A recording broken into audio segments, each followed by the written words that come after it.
Welcome to Hurrdat Sports Radio. 3-2. And Garcia, right field, towards the corner, tailing over there, and it is gone. He's done it again. It's Adolis Garcia's world, and we are all witnessing it. Is he hot? A home run just inside the foul pole, and it is 4-1 Texas. 1 ball, 2 strikes, 2-out pitch to Tucker. On the ground to second, should do it. Simeon throws to first, and the Texas Rangers, 90 wins in the regular season, fly cross-country, and their journey will bring them to the World Series for the first time since 2011 as they roll over the Houston Astros. Cousins fires over the middle, and it is caught by Edison. 20-10 touchdown! That time, Jordan Addison stole it from Charvarius Ward, and it's a 60-yard touchdown. To me, it's about, hey, who are the players that we have and what can they do? And I think that's on both sides of the ball and on special teams. We're always trying to highlight our players and at the same time understanding that each defense brings things that we have to be prepared for. And they have a lot that we have to be prepared for. So getting into specifics of it, I can't say right now it's Monday, but as we get closer during the week, I think we'll have a good plan. Good morning here on a Tuesday. It's Hurrdat Sports Radio. I'm Ravi Lulla. Andrew Rogers here with me as well on AM 590 ESPN Omaha and ESPN Tri-Cities. We are on Twitter, YouTube, all of the places, and we're live here at Hurrdat Sports Bar and Grill. Andrew, how you doing this morning? Dude, I'm good. It's kind of recovery day for my lower body. I did a lot of yard work yesterday. I have this tree in my front yard that I told you sheds more than a golden retriever. Yeah. But it's a really pretty tree, and it's nice to look at when the leaves are falling. It's not as nice to pick up. Yeah. But, outside of that, I'm good. The weather is nice right now. It's supposed to get worse toward the end of this Friday. Week. It's supposed to get a little cold. Which kind of stinks for high school football, it does. if we're being honest. Yeah. Now this is ideal temperatures for those players because they're all padded up. I feel like if you're a football player, you never get cold. Like you said, I don't know if that's just a me if you're interpretation. I don't think never, but I think it's a lower point than the rest of the people. Because when we're standing on sidelines or whatever, right, it's dramatically colder than I feel like I guess I'm thinking more toward their toughness. Yeah. Like they're so tough that they never show. Yeah, nor do they ever look cold. Yeah, I think they are. Because listen, it gets to a certain point, they're wearing the big coats on the sideline, they bring the heaters in, stuff like that. But I think it's a much lower point because they're moving so much, right? Yeah, but still, if I played football, dude, I'm a wuss. I would want to play. I'd be like the pitcher that runs the bases in his jacket. That's what I would want to do if I'm playing wide receiver or DB. I'm old school, Greg Maddux. I'll take my heavy coat. Thank you very much. Oh, you see some of the guys, they have basically a hoodie on under their uniform. Yeah, and some do. Yeah. Some are like me. Yeah, some of them those guys are still probably tougher than I am. The skill position guys, exactly. Some of those guys on the outside. But no, it's nice. It's a little muggy, but it's nice. I'll take the temperature that I walked out my door to all day, every day, versus the temperatures that we are about to feel. Yeah, closer into November, December, even worse in January. Yeah, we're getting a little late, a little mid-fall push in the 70s here, and then. On your apparently weather show today, we're doing it drops off a cliff though from Thursday to Friday. It's gonna feel like late October, early November by Friday. Though, so after I did all that stuff yesterday, it was I started with I walked the dog after the show. I listened to Coach Rule's press conference, which was about 30 minutes long. Shane, good work cutting up all that audio per usual. And it's not shocking to hear all the injury news to come out of there. Dude. And we'll get into that in a hot sec. Then I went to the gym, and I walked in. So you went to the gym after you did the yard work? No, after I walked Molly. So Molly was like my warm-up. Okay, all right. And then I went to the gym to do my lower body day, and I walked in, and somebody was just staring at me. as I just walked through. And it was guys. It wasn't like wasn't like, hey, ladies. No, it was a guy staring at me. And it was kind of like awkward enough to where like, did you have to acknowledge I acknowledged it? Yeah. Yeah. Did you give him kind of like the what's up, man? No, I just kind of like looked away quick, and then I did the side eye, like, are you still looking at me? So I did my workout, and then I wrapped up, and I was, spraying off my area. And he's like, hey, can I use the spray after you? I'm like, yeah. Not really sure, like, what's about to happen here. Like a couple of different directions I was thinking through my head. And he was like, hey, are you Andrew from Hurrdat Sports? And I'm like, yeah. Yeah. He's like, man, I thought that was you. I'm like, thank God. Like, that's the best possible way that could have gone. Right. Yeah. He's like, dude, I listen to your guys' show all the time. My buddy listens too. And then he just started talking to me about Coach Rule. And he's like, man, Coach Rule, like the thing I like about him is he's no BS. Like everything that he says, he does. And I'm like, yeah. Like that's what I've been telling you guys. Like that's him. Yeah. To a T. He's not somebody that's going to hide details. He's not somebody that's going to make excuses. And we heard that in the press conference yesterday when he's talking about all of these injuries. But at no point did he say, feel sorry for us. No.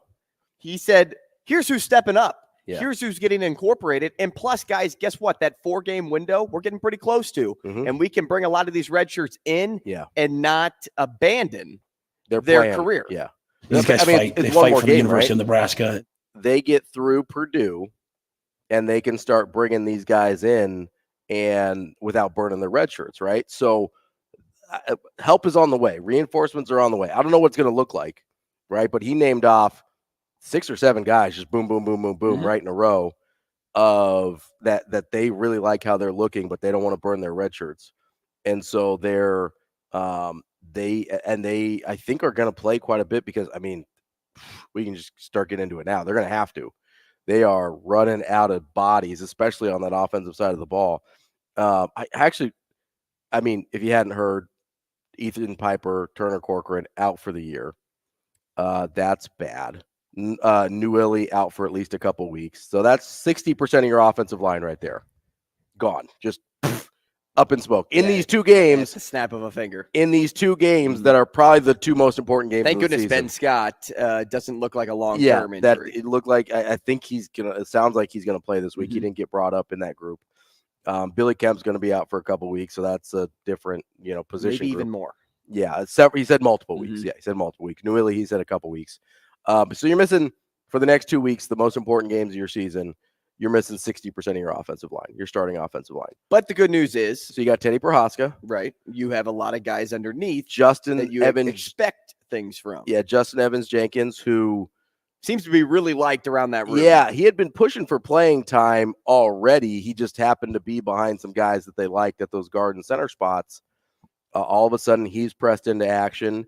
So you feel okay maybe about Evans Jenkins. And then you're going to have to get like Henry Lutovsky's going to have to play, especially in these next couple of weeks when Newelly's still out. And when you can't bring up Sledge yet or Gatula yet. So they have to get through this week. If they can get through this week and then Sledge and Gatula can kind of provide some reinforcements, and then hopefully you get Newelly just some back. Depth, right? Yeah. So kind of like Coach Rule was saying, not necessarily rotation guys, but guys that you can bring in as, that jumbo tight end set or on PAT so that you don't have to have your main starters out there all the time. You're not turning the healthy O-linemen into workhorses. Yeah, right. You don't want to run those guys into the ground, right? So, I mean, it's going to be really interesting over the next couple of weeks as we see a bunch of different guys. And I'm wondering if we'll be able to see it turn into something like we have on the defense. I'm a little hesitant, right?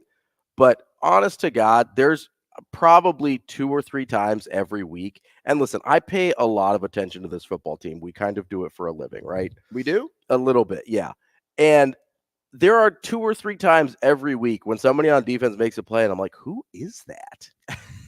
And I'm not embarrassed to say it because they play so – when James Williams is making the first sack, I was like, I don't think I know who that is. And I'm just looking. I'm trying to. I heard Jamison Williams when I first. That's what I thought too. Connected the name, Yeah. and I'm like, since when did we have Detroit's wide receiver? I guess he got suspended, so maybe they demoted him back to college, and he they got said, relegated. "Hey, you actually have to play Big Ten West football." So that's your the ultimate football punishment. Football punishment. That's your football purgatory is coming to the Big Ten West. No, but I'm sitting there and I see this dude make a play. I go, 90? Who is that? And, I feel like when I'm at high school football games early in the season and I'm going through the little paper roster that they hand out, I'm like, who is that guy for Lincoln Southwest? I don't know who that is. Well, I'll tell you, too, with James Williams, I'm thinking Jamison Williams I know, in my head all the time now. I shouldn't have – I retooled my brain to say the right name, and now I just got back into a poor habit. It's like when you bite your fingernails or something. You're like, no, I'm not going to do it anymore. And then at some point you just do it. They do it one time and you're back in the thing. Yeah. Boys Down Bad, a podcast on our network, actually did an interview with Williams before the season. And we got to learn a little bit more about him. JUCO guy came in for a camp, impressed TK. And basically Knighton was like, yeah, you're going to need to stick around and talk to Coach Rule. And he's like, okay, that sounds good to me. And Coach Rule's like, yeah, we're going to need you to come to Nebraska. And he's like, where do I sign? Yeah, I mean, he had little to no recruiting buzz coming out of high school or out of JUCO. He's a Missouri guy originally, I think. And Wrong game. They're what I like about the James Williams thing is he's a very good example of a couple things. Number one, that when they say something, they mean it, right? He's a really good example of Coach Rule talking about how, there's guys that we really like that are, haven't played yet, that we're about to bring up and things like that. So when he goes off on yesterday and starts listing off these names of guys that he thinks are really good already and that he's really excited to get on the field and waiting till they don't burn their red shirt, I believe him because I just saw it in this dude that was on scout team 3 days before the game. And sometimes I think the hand is forced a little bit. Sure. Yeah. On the offensive side of the ball, especially. Defense, not really. I mean, they've had some injuries on defense. Yeah, fair. But a lot of that's just Tony White doing Tony White stuff, I guess. Or, give Terrence Knighton credit, give Dvorak credit, give Coop credit, all those guys on the defense side of the ball. On the offensive side of the ball, their hand's been forced, right? I mean, let's just run down the MASH unit real quick here. So you're missing there's two linemen for the rest of the season. You're missing 3 of your top 4 wide receivers for the rest of the season. I'm counting Xavier Betts in there because he was a top 4 coming in. And you're missing the 4th one for at least for the next several weeks. You're down your top 2 running backs for the rest of the season. You're on a backup quarterback who maybe is the starter now, but he's not the guy you thought was going to start the season. You're down a tight end that you thought was going to be important to the year. Who do we have left? That's every position group, right? Is down at least a starter level player at every single position group. That's crazy. I don't even know what to do with this offense because it's been ugly. I don't think anybody knows. No, it's because it's ugly, right? And you want to be watch critical. Marcus Satterfield, and you try to be critical toward him, but at the same time, it's like, do you want to pick up that playbook and try yourself? Because it can't be easy. No, when you're recycling. You're throwing a guy in the trash can this week because he's injured, and then you pull him back out when he's healthy, and then, the can is actually still a little bit wrinkly, and so, this isn't working just right with this player. This isn't working just right with that player. I didn't want the Dr. Chill. I wanted the Dr. Pepper, and, now we have the backup in here. I was a big Diet Dr. Thunder guy, personally. Not too shabby. I actually don't mind off-brand. No, it's really not bad. But some of them. We're so overly critical to just bounce right on top of Marcus Satterfield for play calling, and some is justified. Yeah, sure. Don't get me wrong. Some is really justifiable. But there are other times where I'm like, what is he supposed to do? Give him the benefit of the doubt? What is he supposed to do in the situation that he's in? What is he supposed to do? Because they completely changed what the offense was going to look like from Jeff Sims to Heinrich Harbert. And they've admitted, they're like, we didn't have any option in the playbook. That's not a thing that we had. And then we're like, I'm surprised we haven't seen him call up to Coach Osborne in the suite yet and be like, hey, what would you run here? Because we don't have anything in the playbook that works for the guys that are left on the roster. Whoa. I knew he was going to play that clip. In my head, that's what was playing in my mind. And that's essentially what's happening in the middle of the week. They're like, hey, yeah, you need to run the belly G option pass. And he's like, all right. And Pepper belly G. And the next game, Malachi Coleman to the house on the option pass. You're like, they literally are just putting together a playbook on the fly because they have no one left. It's like me and Madden. Pretty much. Like they give me 3 play calls that seem right, and I'm like, yeah, I'll choose one of the 3. Why not? YOLO. Let's do it. Right? By the way, Mountain Holler, the off-brand of Mountain Dew, terrible. Oh, so you know Mountain Holler, but you could only name 2 Mountain Dew flavors 2 weeks ago. When I was growing up, we were poor, so I had to have Mountain Holler instead of Mountain If you would have said Mountain Holler when we were playing that game last Monday, I would have lost my. I will say, attitude. I think we would have just shut it down. Just shut the whole thing down. Mountain Holler. Good thing we played that game close to the end of the show. Oh yeah, absolutely. And by the because way, half the time you walk off, you get mad. Yeah, and rightfully so. Do you know the position Shane puts me in? And by the way, when it comes to the press conference yesterday, he went 30 minutes, but I took a break halfway into it. And I came back. You had a halftime for yourself? I had halftime. I came back, and it was a dramatically different press conference in the back half than it was in the front half because it was 15 minutes of injuries. Mm-hmm. And then it was totally different at the end. And there was a lot of great stuff there at the end. And you really get the best audio clips and the best information from that press conference each week. Ravi, can I follow up with something we talked about yesterday? Yeah, absolutely. So this is the last time I'm going to talk about it because I'm sick and tired of being sick and tired. Okay. That's my coach rule line of the day. So I read a ton into the officiating call with Cooper DeJean's punt return. Ton into it. Yeah. Because I'm like, I got to figure this out. Yeah. Like I got to learn more, at least in this moment, so that I don't get lost in something like this again. So first off, Bill, I believe it's Carollo, who's the Big Ten coordinator of officiating. He said this: we don't do it often, but we felt this was a significant play in a heated contest. So that was fair. The changeover on the review. Mm-hmm. Okay. It was important that we at least be transparent and let you know the call, exactly why we made it. Okay, I'm going to start there. We felt this was a significant play in a heated contest. So you're telling me that if you review every college football play, that we'll just say the game in Houston, West Virginia from a few weeks ago. Yeah. Houston rolling out, they throw a deep ball. There's no pushing and shoving in the end zone for PI. There's no holding calls at the line of scrimmage. You didn't see any of that. Because that was a significant play. Let's just say Houston won on a 50-yard Hail Mary. Yeah. So when that play gets reviewed, there has to be something that you're like, well, that was kind of holding, but we're not going to actually call that holding because we're going to give a little bit of leeway with this call versus that call. Sure. That's strike one of why I'm not a huge fan of that.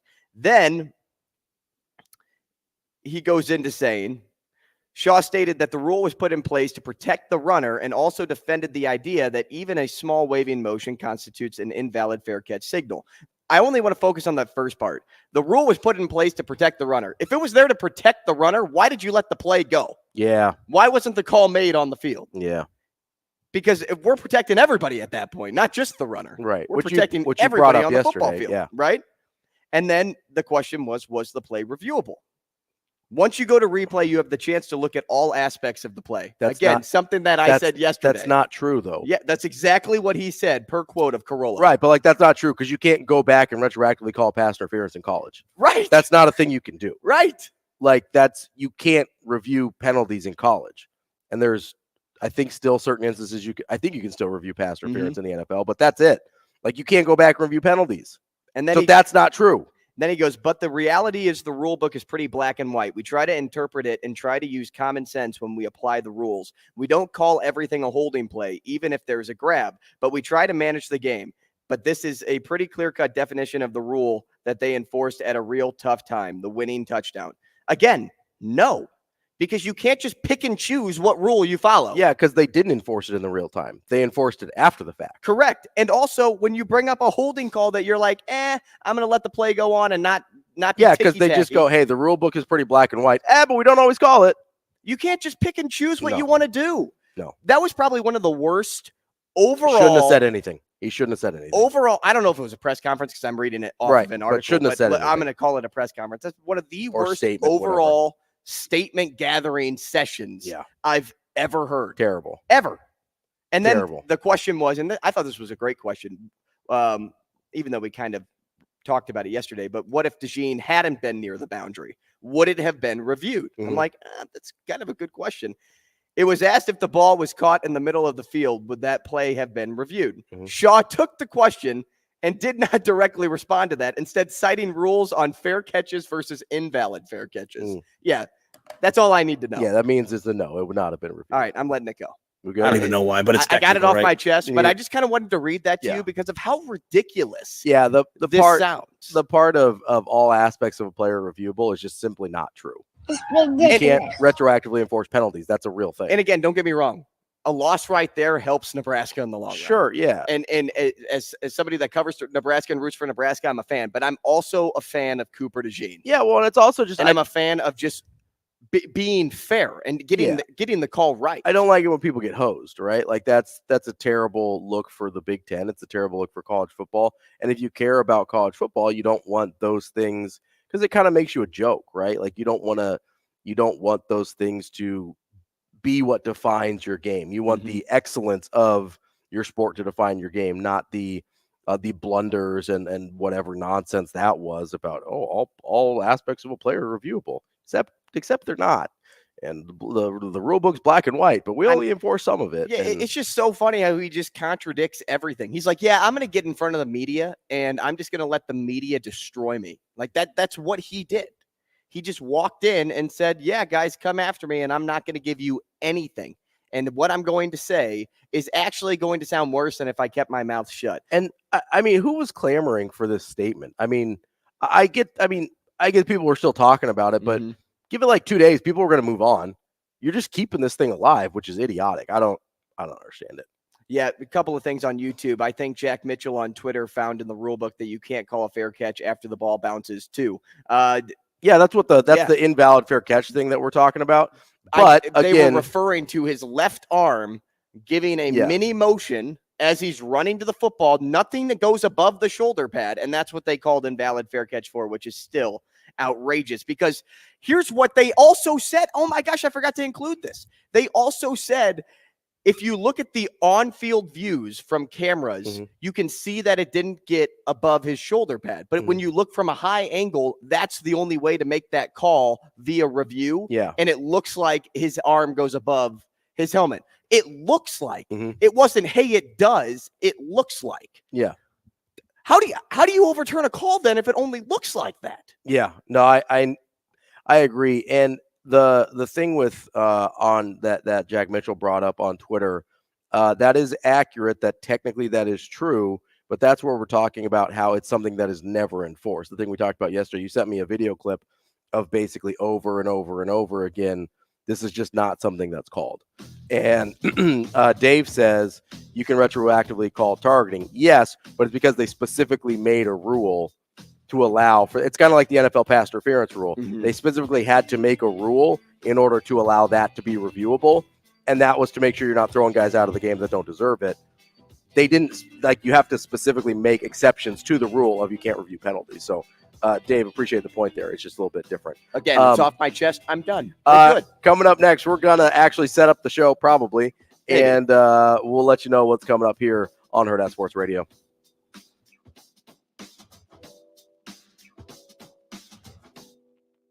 We will be back.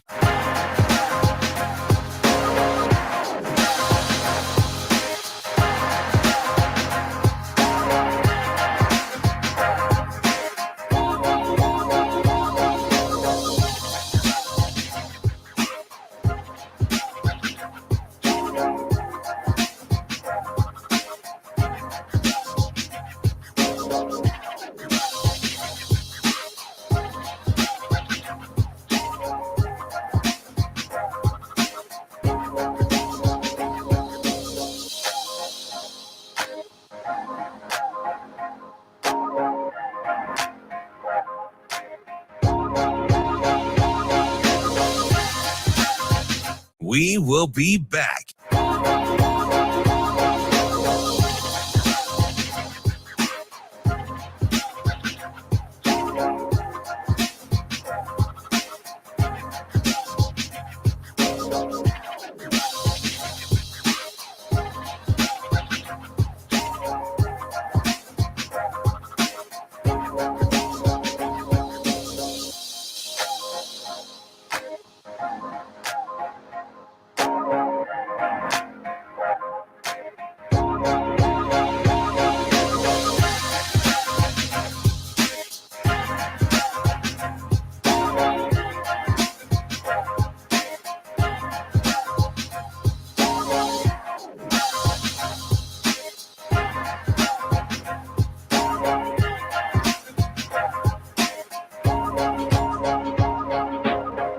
We will be back.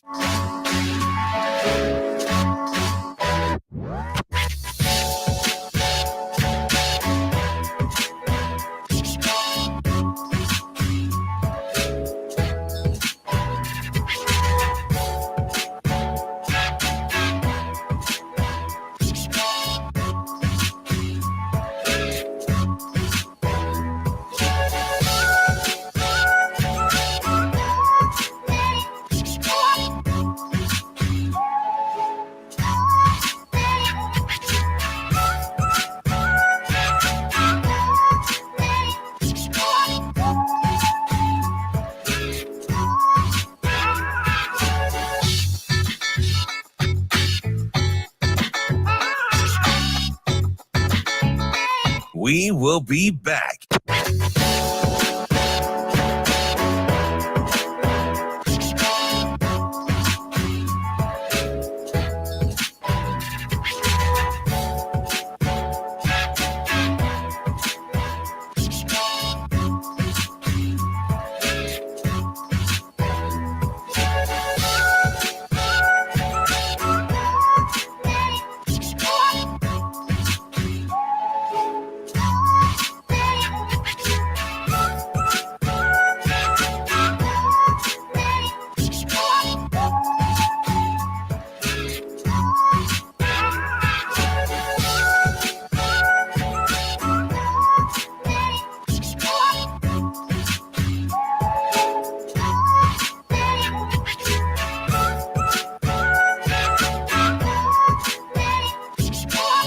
We will be back.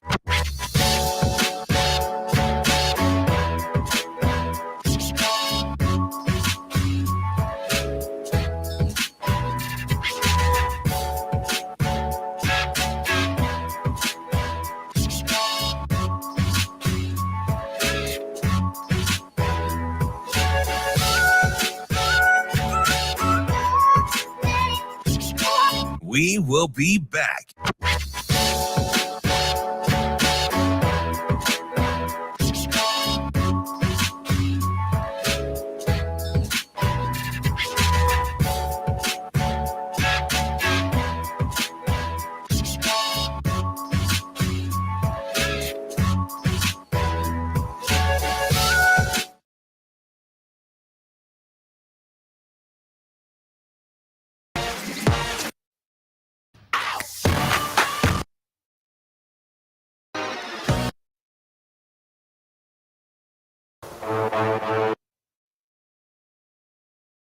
No, I knew who the first team is.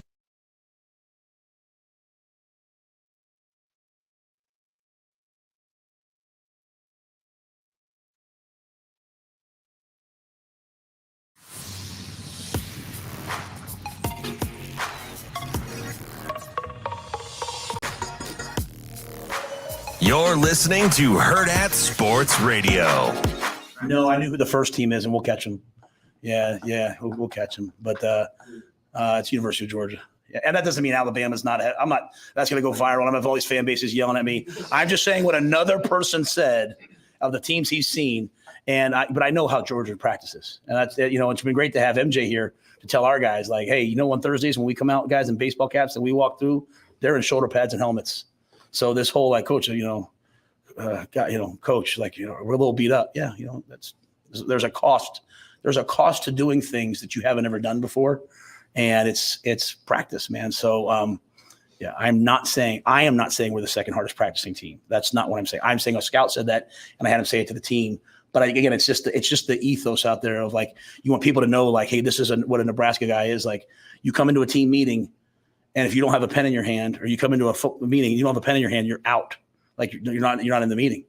So like when we have guest speakers come in to talk about life skills or something, they see all of our guys with pens and pads. They're like, what is this? Well, it's because I had a guy come in one time and say, Matt, I go to other teams, they take notes, and your guys don't take notes. And I was like, man, I'm failing these guys because they're going to be taking notes someday at Google. They're going to be taking notes someday at the Washington, Commanders. They better take notes here. So everything we do is designed to help them be pros in life or in football. Welcome back to Hurrdat Sports Radio. I'm Ravi Lulla. Andrew Rogers here with me as well. We are coming to you on a Tuesday. Getting you everything you need to know about what's going on. Sports, not sports, whatever. We got a good show for you here today. Tom Dienhart covers Purdue football for On3.com. He'll be joining us in the next segment at 7:45. We'll hit that Hurrdat hot seat. I'm renaming the AMA. We're calling it the Hurrdat hot seat. Love it. We'll do that at 8 o'clock. At 8:45, we will talk to Nick Osen. He covers Wisconsin football for 24/7 Sports. And then we will talk to our own Mike J. Schaefer at 9 o'clock, who covers to hear from him. Nebraska football for 24/7 Sports. He does? I believe so. I've been talking about Florida International with him every week. Florida International. You got to love good old FIU, the Panthers. Mm-hmm. And then we will wrap up the show with a special guest. We have our very own Big Brother in the house. Will be here at 9:45. Yeah, great partner of the show. Yeah, Big Brother, Big Sisters. They have generously helped us find a Big Brother we can talk to about their mentoring programs and all of that. So we will wrap up the show with Eric at 9:45. But I wanted to get into something we kind of touched on yesterday. It got a little bit lost in the shuffle of all the Nebraska stuff, but we got some more information, and Coach Rule talked about it yesterday about the sign stealing situation going on at Michigan. And it was kind of interesting in the context that Coach Rule put it in, because he's like, hey, sign stealing is kind of a part of what everybody does. It's just there's certain ways you're not allowed to do it. It's very baseball like in that sense, right? Yeah, if you pick up on somebody's tell, like that just shows your IQ. Yeah, of absolutely. The game. But you can't use like the Astros got in trouble because they were using technology and signals and that which kind is of thing. Completely different from the Red Sox Yankees Apple Watch. Like, let's just shut that totally down. Different. No. But like in all honesty, like it's completely no. It is. No, it is. It's a different deal. It's a different situation, and like there was a organized and like well plotted out. They were using replay camera and then banging trash cans for fastballs. Yeah, I mean it's the use it's completely different than using an Apple Watch. Yeah, it's still cheating. Yeah, and that's why the Yankees and the Red Sox were fined, but one is way worse than the other. Yeah, it's like a crime, right? Once a civil court. Yeah, or you got a misdemeanor. One's criminal. You got a misdemeanor. You got a felony, right? I mean, Alex Cora was suspended for a year. It wasn't nothing, right? Like the Red Sox were punished, right? Like they received their punishment, they took their medicine, and then moved on. And it's similar in this Michigan situation, right? Like you're allowed quote unquote to steal signs. You're not allowed to go advanced scout in person. You're not allowed to videotape. You're not allowed to do X number of other things that Michigan was allegedly doing. And you asked me this question earlier, yesterday, I think, that you kind of go like, okay, well, how did this guy get caught? Because we were trying to figure out. Because I still didn't believe it was true. I'm like, are we just like, no, it definitely seems like it's true. Well, now it does. Now it 100% seems true. But see, that's the best part about getting more information. Yeah, as you get a better picture of what actually happened, right? And so it definitely seems like it really happened and that it was a fairly organized effort. I think they're talking about 30-some games over the course of the last 3 years with this Michigan staffer. And you kind of asked like, okay, like how do you think this guy got caught? Like, and my answer was, I thought credentials probably, but I was like, he was probably dumb enough to use his own name. And if a person's name keeps showing up over and over again, eventually someone at the ticketing office, or if it was a press credential, the SID's office or whoever is going to look into who this person is. If it's the SID's office, they probably look in the first time to be like, hey, should I credential this person?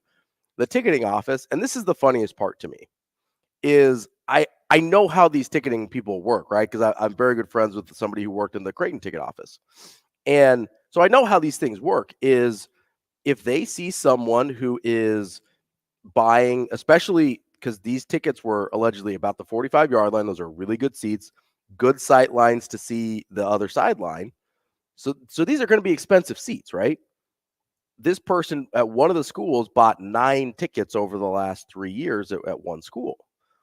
And so I can imagine, and I can almost guarantee this is how he got caught, is if you buy that many tickets, buy that many expensive tickets at the same place over and over again, their ticketing department probably reached out to him to try and sell him something, right? To try and sell him like a season ticket package or like one of those mini packages and be like, hey, you've been a great supporter of the team. And then they started looking into him to contact him, and they're like, oh, this guy works for Michigan.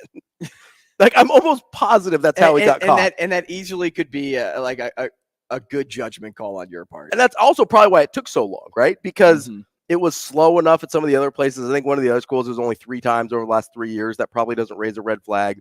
But I bet this school that he kept going back to was like, hey, let's go sell this guy something. He's a great supporter of the athletic department. And you know, that's a good thought. It could be 100% on point. I think another thing too is though, and all you read are sources this, sources that, so you never really know like what was actually seen.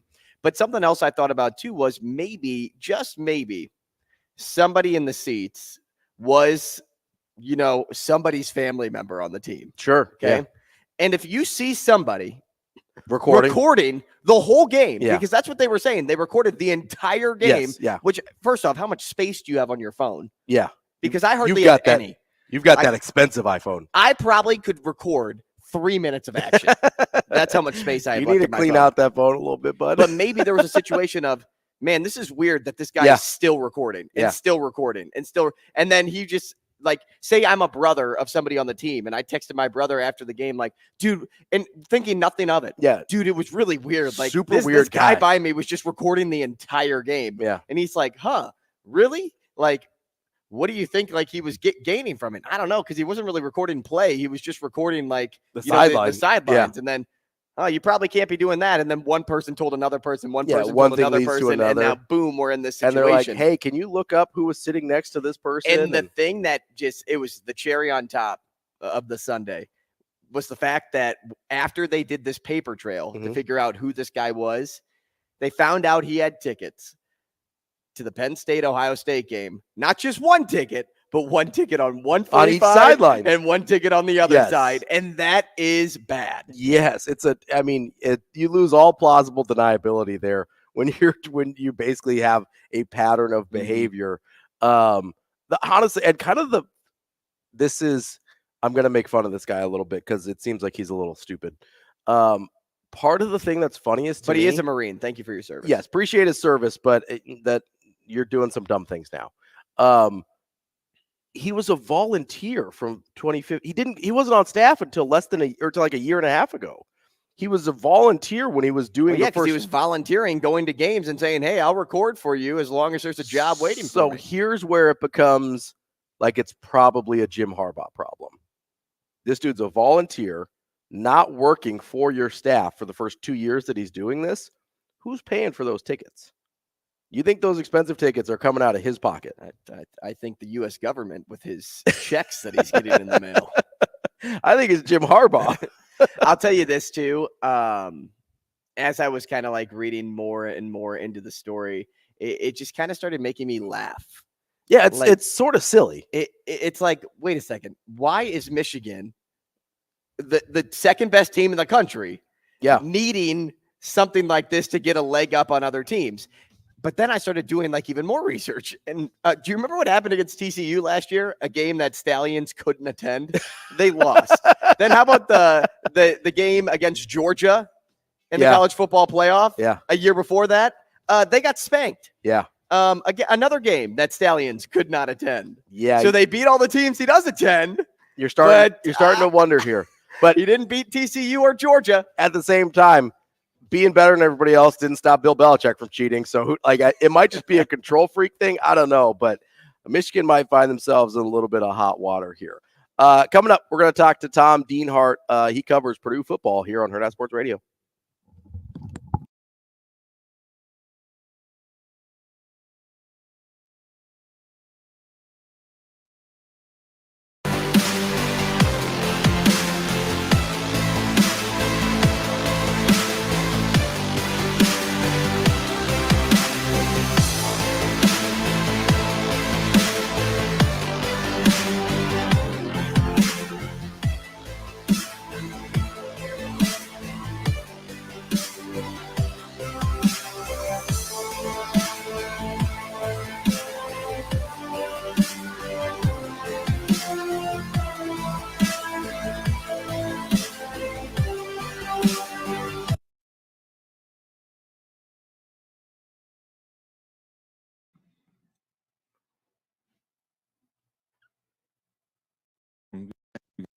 They make you play with all 11, right? And so we.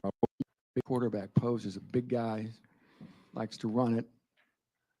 Just again, you guys have had some issues dealing with those type of running quarterbacks. Just kind of talk about him a little bit and what he brings to the table. Yeah, like you just hit it on the head. He's big, physical.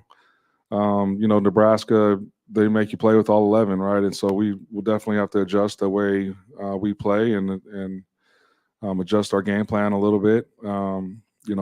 They run a ton of different run schemes and both zone and gap schemes. They create extra gaps. Their window dressing is for a purpose usually, and you got to be able to account, like I said, for all 11. So.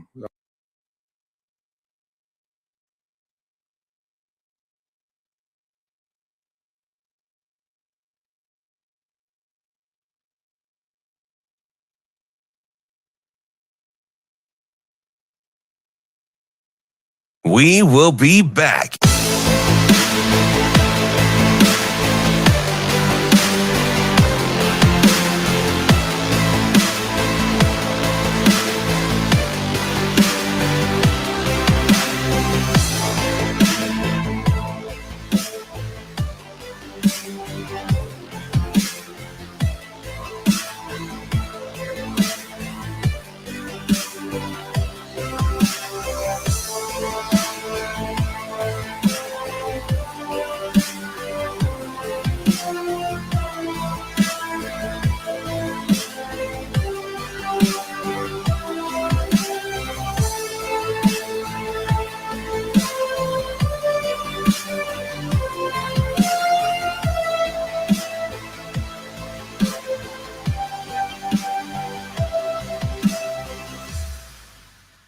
We will be back.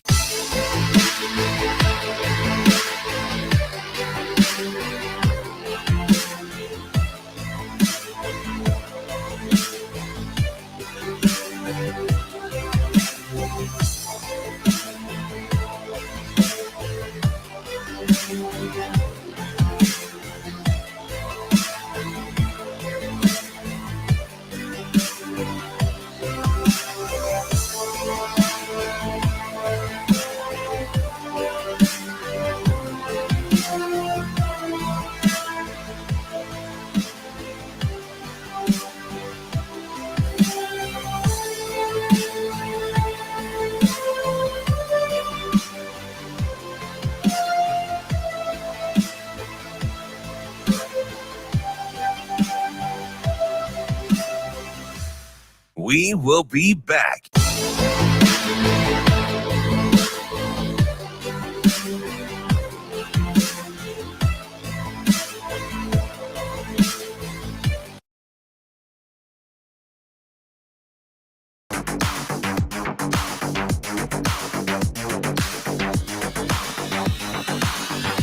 You're listening to Hurrdat Sports Radio. Yeah, like you just hit it on the head. He's big, physical.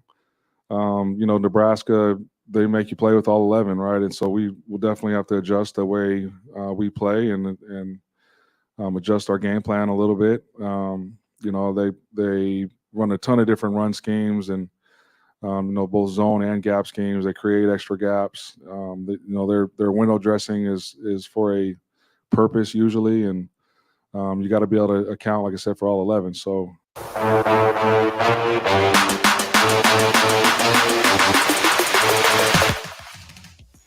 Welcome back as we wrap up hour number 1 here on Hurrdat Sports Radio. I'm Ravi Lulla. Andrew Rogers here with me. We are efforting our friend Tom Dienhart, who covers Purdue football for On 3. In the meantime, I want to remind you that we are brought to you by our friends at Rockbrook Camera. Rockbrook Camera, not just trying to sell you a camera.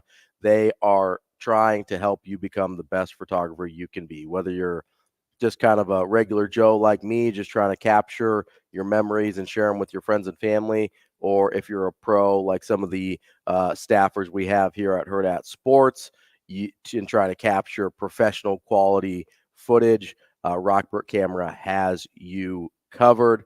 They have great support after the sale as well to get you acquainted with your new equipment, and they've got the latest technology as well.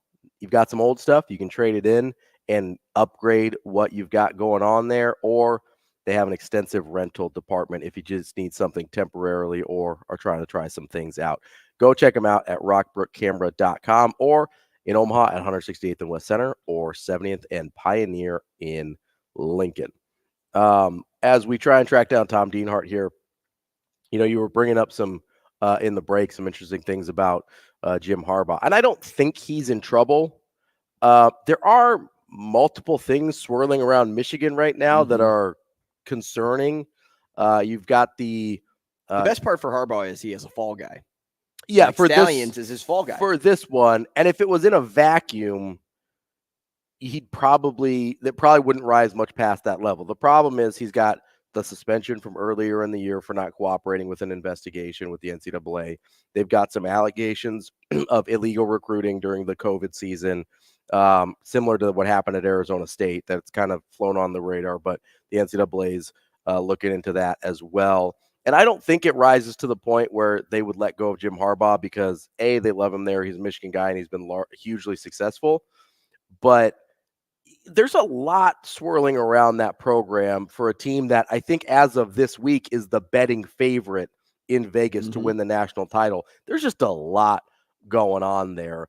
Another place there's a lot going on is this Purdue and Nebraska game coming up on Saturday. And to talk about Purdue, we're going to be joined by our friend now, Tom Dienhart. He covers Purdue for On 3. Tom, how are you this morning? Good. Yeah, I apologize for being delinquent, but I'm doing good. Yeah, Tuesday, game week, the Boilermakers were off last week. Been a little bit of a bumpy ride, 2-5, and this for all intents and purposes is a must-win game for Purdue if it wants to get to 6 wins and bowl eligibility. Because guys, 5 games left for the Boilermakers. Again, they got to go at least 4-1. And one of the games is a game at Michigan. Purdue's not going to win. So that means they have to win the other 4 games. And that's got to begin if they want to get bowl eligible. It has to begin Saturday when they truck over to Lincoln, Nebraska. Yeah, Tom, you mentioned kind of the rocky start to the season so far. I guess how in year 1 under Ryan Walters, how has that been received? I assume most people thought there'd be a step back. You lose, obviously, your head coach. You lose a longtime starting quarterback, along with some other pieces. But I guess how has the perception of Ryan Walters been through a little more than half of his first season? I think that the honeymoon's starting to wear off here a little bit, obviously. There's been some frustration from the fan base. I mean, you can't measure everything by message boards, right? Mm-hmm.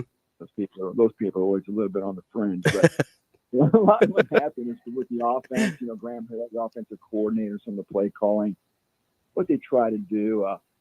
But, there's a personnel. It always comes down to personnel. Typically, I'm not sure what your playbook's like, how brilliant you think you are as a coach. You got to have players. And this is still a roster in transition. Ryan tried to bring in a lot of transfers. And some have worked out as usual, and some haven't. And the offensive line's been a big issue for Purdue. I know Nebraska has its own issues up front, but Purdue's front has struggled to protect. And you hit that group as well. And I'll be honest with you, too, guys. The receiving core is largely pedestrian. There's not a lot of dynamic ability there. So, yeah, there's been some criticism and some scrutiny of the coaching. But if you take a couple steps back, you have to realize, again, this is very much a roster in transition as far as personnel goes, and even style of play on both sides of the ball with the schemes. Tom, speaking of being perceived, how has Boilermaker Nation embraced the junior transfer QB Hudson Card? Do you believe he's done enough so far to win that fan base over? He's a good guy, I'll tell you that. Good personality, seems like a good young man, and I think skill set wise, he checks the boxes. Has he really wowed? I'll be honest with you, no, he hasn't really wowed. And again, I think some of that may be due to his receiving core. He's just really one receiver, number 4, Deion Burks, is the only guy that will go the distance, beat you over the top ability at wide receiver. So it's been a mixed bag, I'll be honest with you. The one thing he has really brought is a nice mobility factor to that position. He can extend plays with his feet. He can execute the RPO and just make something out of nothing. Everything's breaking down, which is something they didn't have with Aiden O'Connell. So he's a skilled quarterback. There's no doubt about it. He's really gotten beat up. He needed this bye week. Almost didn't play at Iowa a couple weeks ago because he got hurt against Illinois. Was a little bit better, more healthy against Ohio State. So he should come into Lincoln at least healthy and able to give it all he's got. Tom, where has been an area that you've been impressed with the team so far? I know there's been obviously some issues and areas of concern, but has there been anywhere that you're like, hey, they kind of are starting to figure it out here? A couple areas defensively. They play that unique 5-man front defense that Ryan Walters ran at Illinois, and they've got pretty good outside linebackers. They're very much a cut above. Keep your eye on number 4, Tyden Jenkins, and number 5, Nick Scorton, among your best pass rushers in the Big Ten. They can get upfield, athletic guys who always, empty the bucket each play, as they say. So that's been a pleasant surprise, maybe the real strength of the defense. The line overall has been a strength, I'll be honest. The back 7, not so much so. The inside linebackers, very pedestrian. The cornerbacks, they've been starting true freshman cornerback, a real work in progress back there. And offensively, I think the big surprise, even though I said earlier the line hasn't been that great, but he's been able to run the football. And that's probably been the strong point of this offense. You guys remember Devin Mockabee, number 45, a big game against the Huskers last year. He's hitting his stride again, and Purdue expects to have his sidekick, Tyrone Tracy, back, who's missed a game and a half. So they got a nice 1-2 punch. So keep your eye on the Purdue backfield. If they can run the football, I know Nebraska's very good against the run, but if Purdue can get some type of run game going, we all know what that does to your pass game. Tom, Nebraska is hurting hard in the injury department. Do you think facing a ton of young or new guys is beneficial for Purdue or tougher to prepare for because there isn't as much film on those players? Probably a little bit of both. I think the whole left side of the Nebraska line got hurt, the tackle and the guard for the year. Those were 2 guys, and I think the other guard got hurt too, right? So yeah, there's going to be concerns there. Like I said, the strength of Purdue's defense is its front. I talked about the outside linebackers who are lined up on the line, but the interior guys, you got a nose and 2 sort of in/tackles, and they got 6 guys they rotate. And they're quality guys. There's no superstars, but they're big bodies, and they can get a push. So yeah, I mean, maybe people have an edge there. I think both these offenses are probably going to struggle to score. To be honest with you, could come down to something like turnovers and which offense can hit a big play or 2, right? And I think Nebraska's got the most fumbles in the nation. I know Purdue's had some issues with turnovers as well. So again, who can protect the ball and get a couple big plays really may be what decides this thing. And what I guess sounds like it's going to be a little bit of a chilly Saturday afternoon. Yeah, it sounds like it might be turning out to be a real classic Big Ten West game, and I use classic kind of in air quotes there. What's in your mind, you kind of mentioned some of the things there, but what's the path to victory look like for Purdue if they are able to kind of start this section of the season off and make that push for a bowl game? I think, again, like I said, I think they're going to struggle to run against that Nebraska defense, even though Purdue, that has been a strength for Purdue. I think for Purdue to win, again, they're going to have to hit some big pass plays. See if they can score on a 30 or 40-yard pass. You're not going to have 10 or 12 play drives over and over again. So get some big plays in the pass game and not committing turnovers, obviously. Win that turnover battle is going to be the other big key. And the kicking, well, watch the Purdue place kicking. It's been a disaster this year. They've used 2 guys on field goals, 3 guys on extra points. They're 3-9 on the season as a team, the worst percentage in the Big Ten. They missed 2 extra points. Nobody's missed more extra points. So I don't know. Again, if this thing comes down to a kick, he's probably in trouble. So they're still trying to sort this out. They may get their first team guy back, Ben Freehill, but he hasn't been that great either. So this thing comes down to Purdue having to line up to kick a field goal to win it. It doesn't look like the odds would favor the Boilermakers. Tom, we appreciate your time as always. And are you going to be out here in Lincoln on Saturday? Oh, yeah. I trek out, leaving in Minneapolis on Friday. Always love coming there, staying in Omaha and drive over. So, yes, it's a great venue, great fans. All right, well, bundle up. It's going to be a little chilly, all right? Thanks, Tom. Take care, fellas. That's Tom Dienhart. He covers Purdue football for On3.com.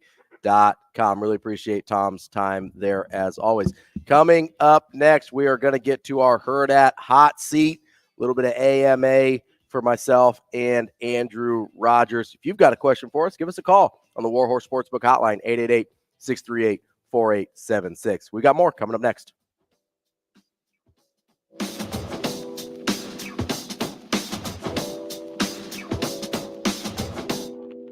We will be back.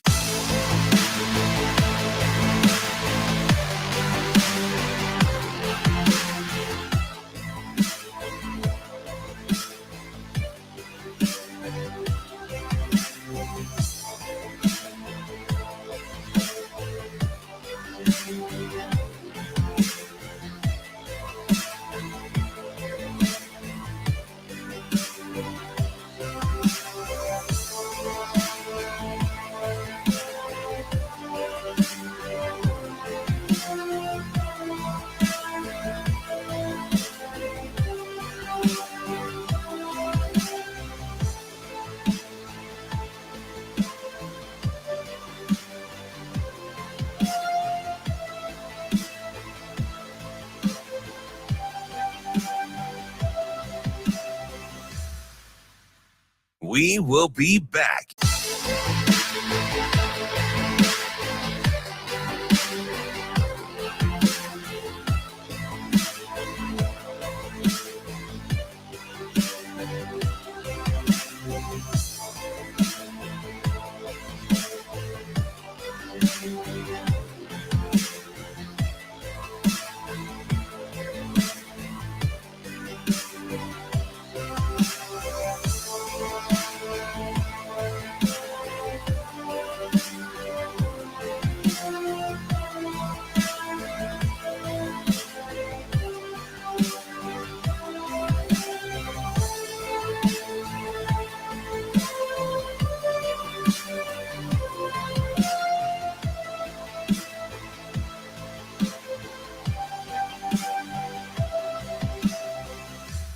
We will be back.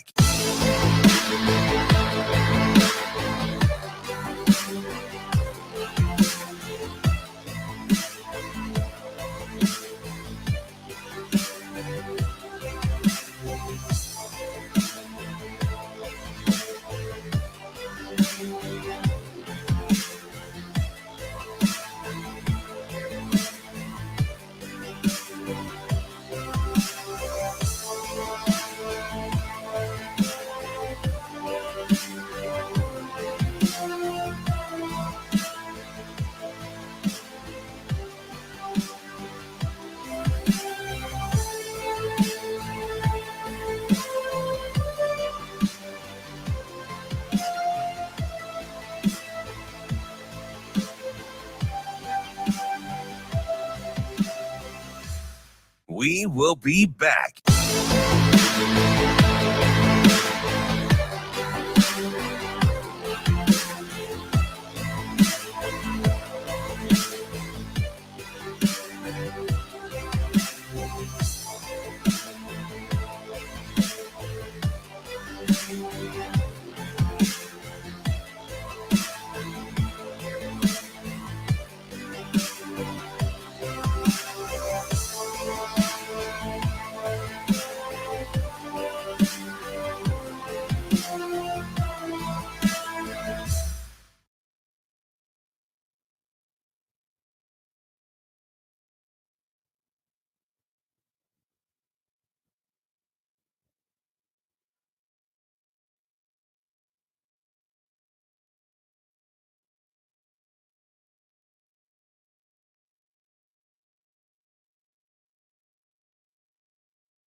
You're listening to Hurrdat Sports Radio. If, when I say like, hey, would have lost the game earlier in the year, and I think you maybe asked me, what do you mean? Like, or I think maybe someone asked me what I mean. I've been on a lot of teams where like those runs break and Omar Brown doesn't run the guy down, or Malcolm gets beat, right? And a lot of times I've seen that guy turn and look at the safety like this, and the ball walks in for a touchdown, and that's losing teams. And that's why when I say like I don't care about the score, I care about the film looks, I want to win the game.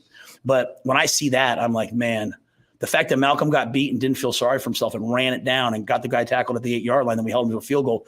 That's the winning football. Can the defense continue to do? The defense will have to do it more this week with the amount of injuries on offense. The special teams have to do it more this week. So we can't start to go like this. We have to continue to go like this and just say we're playing as the Huskers. So that's a lot of things I said, but I just think they play aggressively. They play together, and we throw a lot of waves at people. Kicking off hour number 2 here on Hurrdat Sports Radio. I'm Ravi Lulla. Andrew Rogers here with me. That's me. And we are brought to you by our friends at Pratt Dental. Dr. Pratt, located in North Platte, Nebraska, is the only dentist in Nebraska that provides the BioClear method and modern smile design, which can correct many aesthetic dilemmas in a permanent and less invasive manner than traditional treatments. They are you can get those with less time, less waiting, less invasive, and fewer appointments. You can reach them at 308-221-2800. That's Pratt Dental, creating healthy smiles. It's a good thing you do those reads now. That's a lot of big words. A lot. BioClear, invasive. Oh, yeah, invasive. Dental. No, we appreciate our friends out at Pratt Dental. We're on AM 590 ESPN Omaha, ESPN Tri-Cities, where I believe their signal carries to North Platte. So we appreciate all our friends in central and western Nebraska as well.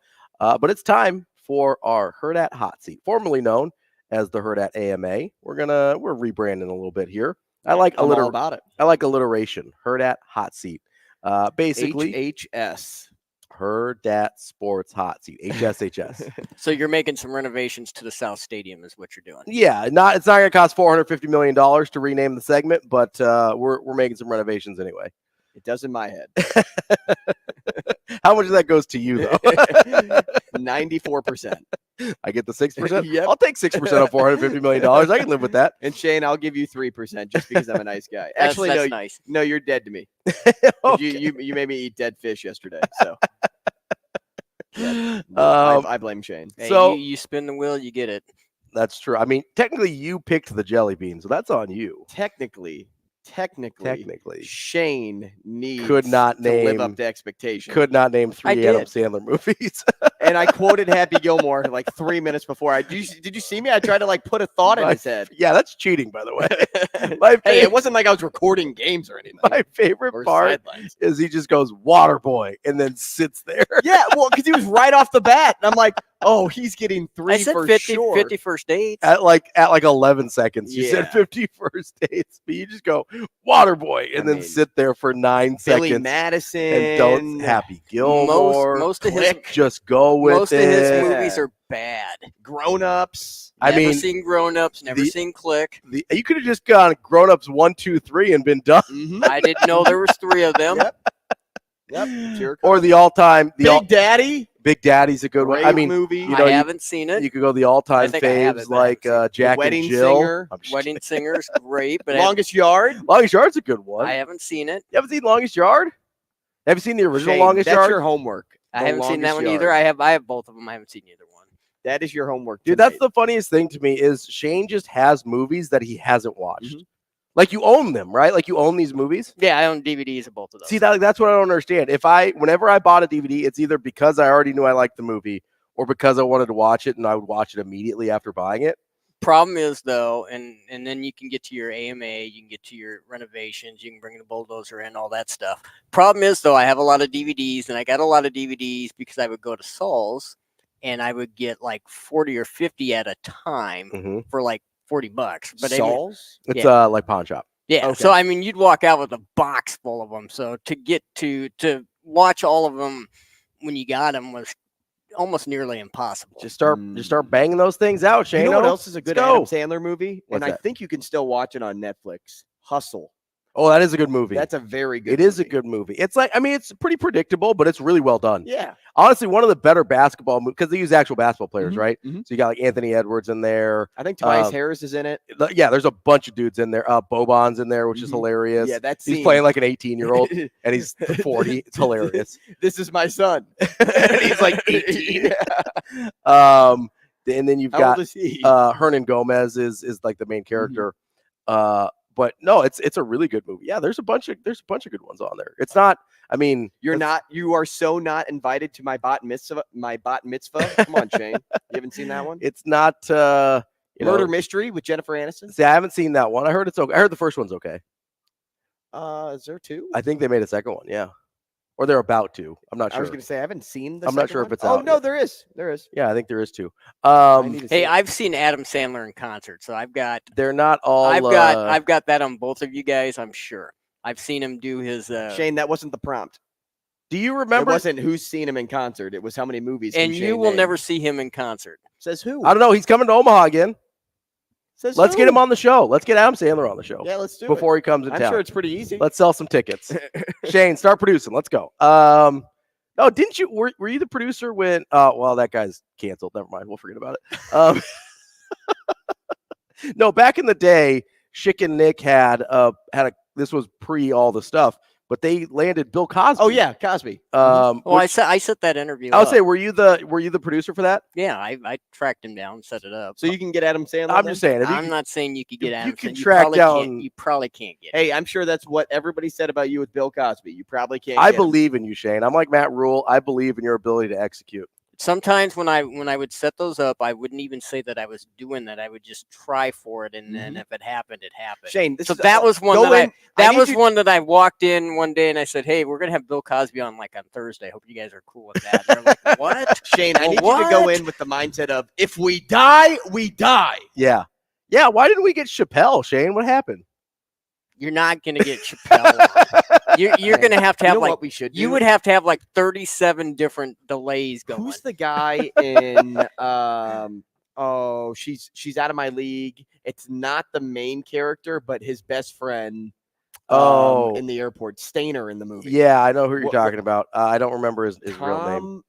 No, I heard he's kind of Tom Dienhart. No, we had him on. No, we just had Tom Dienhart. Yep. As he looks that up, you know what's a funny story about that Bill Cosby interview, Shane? And if it's the Tom guy, I think you're talking about, he's terrible. But go ahead. No, T.J. Miller. T.J. Miller. That's what it is. He's coming to Omaha, I think, this weekend. Let's go. T.J. Miller. Let's get some comedians on here. I like comedians. No, the funny thing about that Bill Cosby. Comedians can be good, but this is not the right time of the day for them. This is not their always true. It's not. This is not because there is a morning show I listen to in STL all the time, and they always have comedians on, and they're hysterical. It's just all about conducting the interview. Well, that's up to you guys. Well, yeah, and then there's no telling what's going to happen there. No, the funny thing about that Bill Cosby interview, because I listened to it live, Shane, and I actually missed a first day of a job to listen to that interview because it went like 45 minutes. It went the whole hour. Yeah, it was incredibly long. So I was in my car. I was about to start the first day of a job. I was like 22 or something. So, it wasn't like a real job, but it was like I think it was like selling cable or something, some stupid job. And not that it's stupid if anybody's selling cable. It's just wasn't what I was wanting to do with my life. And so it was, I'm in my car ready to go into work at probably 30 minutes before the interview's over. Cause I was like, it'll be like a nice 10, 15-minute interview. And they just talked to him for the whole hour. And I was like, I'm not getting out of my car. Well, you know what the funny thing about that is? What's that? If memory serves me right, that was probably the first segment that went like that. Mm-hmm. And now they do that all the time over there. It's true. Yeah. We just don't even worry about the clock. It's just, hey, they're not tried and true professional stand-on clocks. So like that was probably partly my fault. It's your fault for the hour-long single segment's your fault. Yeah. Apparently so. You sort of invented podcasts. Like that's what you did over there. You saying that because he's old? Yep. No, I'm just kidding. Shane's younger than all of us at heart. Let's get up. Yep. Let's get to the Hurrdat hot seat. You want to go first? Or want me to go first? I'll kick us off. All right, let's do it. Because I had this question kind of brewing in my mind last night after watching the ending of the Monday Night Football game. Okay. And I think it's unfair to criticize because I don't think he's had a lot of moments, if any, showing off his clutch gene under the 2-minute mark in the fourth quarter, down a touchdown. But after seeing how Brock Purdy played in the fourth against Minnesota, do you have faith he could put himself in the same category at some point as Rodgers, Brady, Mahomes, as somebody that is reliable to get points when you need points in that moment? I mean, in the category with those three guys, God, no. But not even just like maybe use it because I don't want you to think so much on those guys. But anytime the 2-minute mark hit, those are players where you're like, man, I can't sit here comfortably. I can't sit here on the couch comfortably against my team when Rodgers has the ball down with 2 minutes to go, or Mahomes or things like that. I will compare it to the previous quarterback, Jimmy Garoppolo. I never had confidence that Jimmy Garoppolo was going to get it done. And sometimes he did, but he was just the type of guy whereas anything good that happened always felt like a surprise. I still have confidence in Brock Purdy. And to be fair, you're right. He hasn't had many opportunities. Last night was one of the few ones. And I think Las Vegas at the end of last year was one where he scored with just over 2 minutes left. And then, ironically enough, Las Vegas ended up tying it. It goes to overtime. The 49ers ended up winning. But he had a drive with under a few minutes left and to give the 49ers a lead. Now, it was tied there. It wasn't to come from behind or anything like that. They were already tied up. But that's the only one I can really think of as a professional that he's had the opportunity before last night to really make that happen. The 49ers just have not played a ton of close games since Brock Purdy's taken over at quarterback. They've been reasonably dominant in a lot of those games. So he does need to get some experience doing this at the professional level. Obviously, we know he had that, Brocktober thing when he was at Iowa State and had some great moments there, but he really needs to have more opportunities to do this as a professional because there haven't been that many of them. But I guess a caveat to all of that, when the opportunity was presented to Mahomes early on, he was able to do it. When the opportunity was presented, let's just say to Jalen Hurts, he was able to do it. Jalen Hurts the year before last wasn't the guy that we saw last year either. Sure. We still have to remember, we're still only in – last night was the 12th game. Yeah, it's year one for Brock Purdy. He's started 12 games. But I was curious if in your mind you had faith he could get there sooner than most. I mean, I don't know about sooner than most. I'm still comfortable with the idea of him leading a fourth quarter drive or a late game drive. Obviously, it didn't work out last night. Got to make better throws. I didn't think they played – from start to finish, I just didn't think they played very well last night. But also give Minnesota credit. Yeah. Cousins and that team played Minnesota very, very well. Played great. But against the 23rd worst defense in the NFL, you would expect Brock Purdy to look better than he did in the fourth quarter. Yeah, I think that's a reasonable expectation. I just didn't think he played very well. I haven't gotten to the point where I am lacking confidence in his ability to do that yet. It's just, for me, it's a wait and see. So I guess we'll see. Sooner or later, right? I mean, I hope he does. I just don't know if he showed me, if he gave me a lot of faith. Yeah, that he could be that guy in that moment. I feel like on that spectrum, and again, it's probably unfair to put this on him so early, but he's leaning more the Jimmy G side than he is the great quarterback side in regards to fourth quarter drives. Yeah, I think he's probably somewhere between Jimmy G and like a Dak Prescott, Kirk Cousins type. Like that would be sort of where I put him right now. But he's also, like I said, he's 12 starts into his career. Which I don't like the high end of the two guys you just named. Right now, right? Like maybe he exceeds that at some point. And obviously in today's moment in the world we live in today, I'm like, eh. But here's the other situation, right? So put Kirk Cousins or Dak Prescott into a Kyle Shanahan offense with those weapons. Maybe they look different than they do in their current situations too, So that's the other thing you kind of have to consider as part of this equation.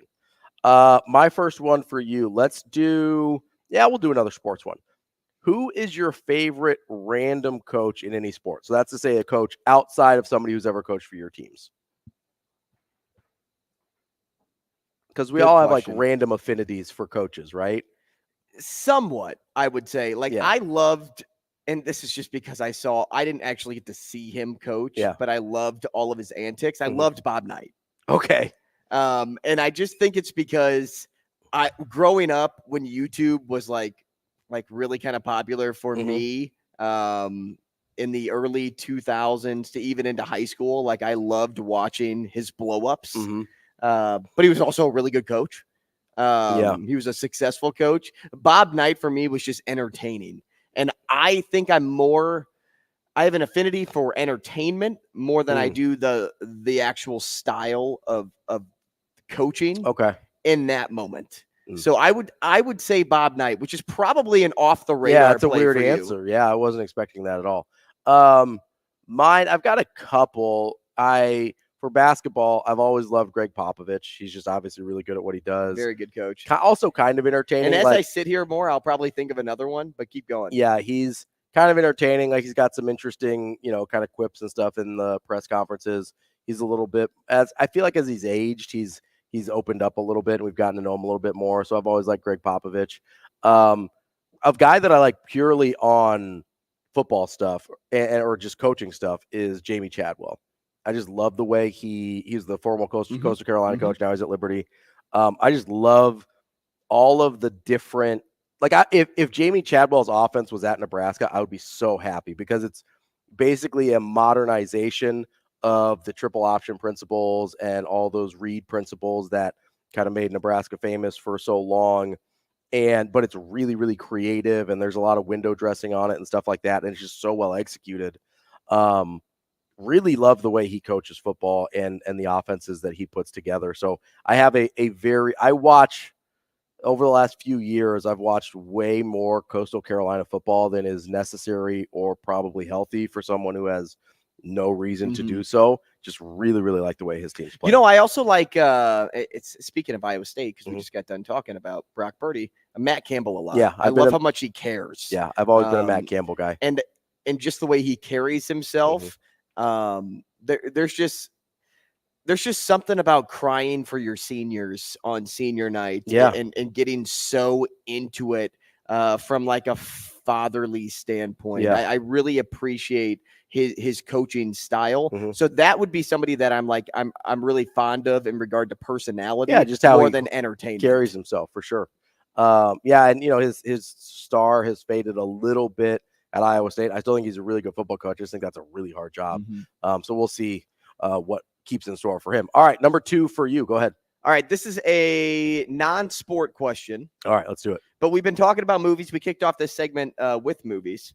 What is the most iconic or best movie quote of all time for you? Oh gosh. Man, that is a loaded question. Best. So for me, we kind of talked about this earlier in the week, and I know it's not like it is a big all-time movie moment. But for me, the most iconic one is the Maximus speech in Gladiator. Oh, that's a good My one. name is Maximus Decimus Meridius. When he meets the Emperor for the first time, or not the first time, but that's a good one too. But when he meets the Emperor and the Emperor realizes he's alive for the first time, that's probably for me personally. I'm sure on a wide range scale, there's other ones, but that's the one that sticks with me the most. If you build it, he will come. There you go. Field of Dreams. Field of Dreams. That is got to be the most iconic movie quote for me. Yeah. Now you mentioned speeches in movies. The speech Herb Brooks gives in Miracle has to be the best speech of all movies. Yeah. That is just one that gets me so fired up every time I hear it. I also get really jacked up for the William Wallace speech in Braveheart. Good one. That's a good Very one. Good. The 300. Yeah. There's a bunch of them. The 300. The messenger moment. Yeah, where he kicks him into the this pit. Is Sparta. Yeah. And kicks him into the pit. That's a good one. There's a lot of them out there, but yeah, for me, it's gotta be Maximus. I've got the tattoo. I've got, I'm a big Gladiator nerd. So, all right, number 2 for me. We're gonna stick with movies here. What movie have you seen the most number of times in your life? Get Smart. Really? Get Smart with Steve Carell and Anne Hathaway. Wait, but why? Dude, I can quote that movie like the back of my hand. It is my favorite movie of all time. Really? It is so funny because it's so stupid humor. It's such stupid humor. Yeah. Like, that is just me. So you like see it as a kid and you just loved it and Forever. just over Forever. and over again? You could name any scene in that movie, and I would be able to tell you like probably the mark on it. Like, that's hour 43. Right. Well, not hour 43 because that would be a long movie. Yeah. Minute 43. Yeah, that was the maybe. credits. It's the longest movie ever made.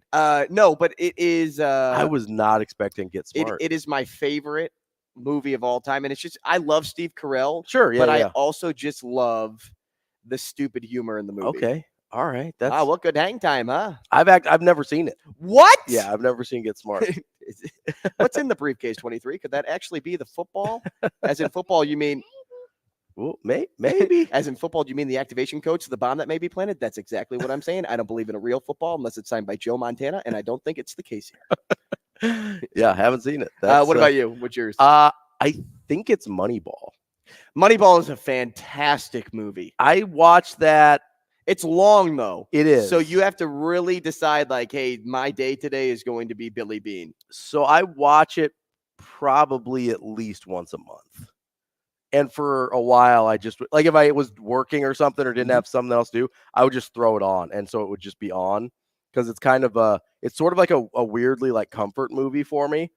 And so I would just throw it on and watch it.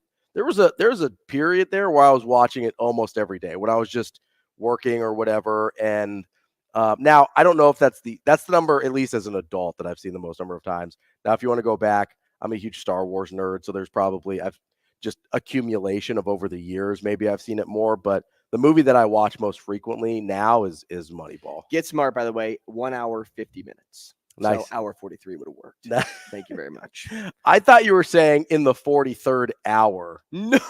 I was like, I don't think that's what you mean. You meant an hour and 43 minutes. Correct. Okay. 2 hours and 13 minutes, Moneyball. Again, so that's not too long. The movie, though, goes by slow. Because there's so much dramatic buildup. And it's kind of like it's paced like a baseball season almost, where you're kind of working your way through it. All right, let's do one more each here. Quickly, if you could choose any accent in the world other than your own, what would it be? Easy peasy. I want one of those posh English accents. I love like a fancy English accent. Those are my favorite. I will watch TV shows and movies just to listen to English accents, which I get is ironic because, I'm Indian and colonizers and whatever, but love the English accent. It's incredible. I want to be an Aussie. Aussies are pretty good. Yeah, which is kind of close to English. It's in the neighborhood. Right. They're both unique enough English to be like, okay, I know that you're from Britain. Yeah. And I know that you're from Australia. I just want to be the one from Australia. Fair enough. Aussie's a good accent. That's a real high quality. I could see you with an Aussie accent. Hi, mate. G'day. I'm terrible at doing accents, by the way. I'm so bad. Top of the morning to you. No, that's not it, Andrew. That's a different. That is not it. That's that might be it. That might be Irish a little bit. I'm not sure what you were going for there. Coming up next, we will get into maybe some more sportsy things. We were talking about coaches earlier.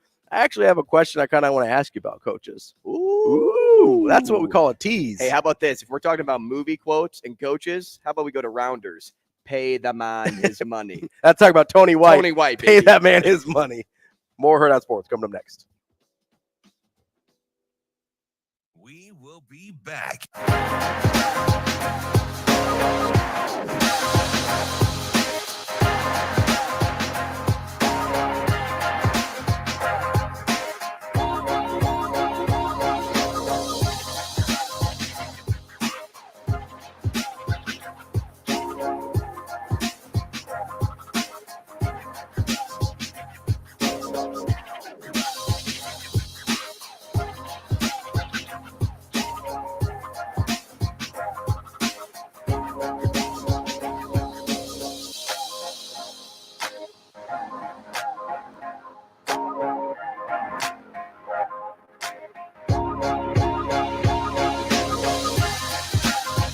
We will be back.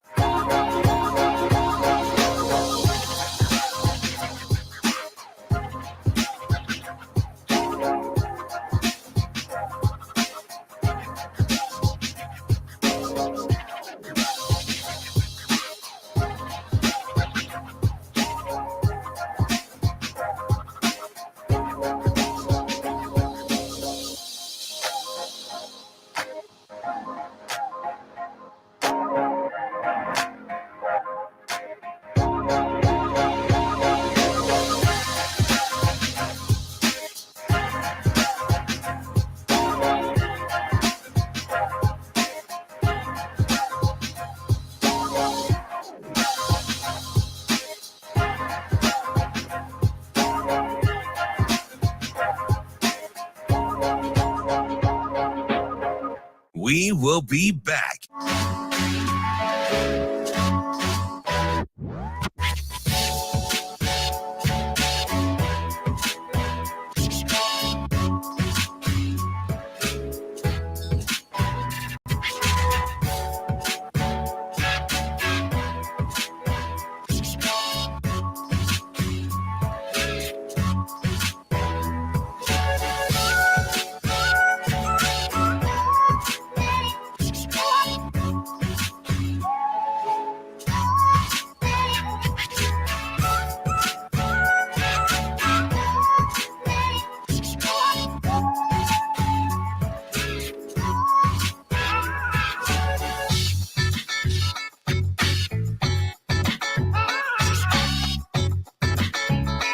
We will be back.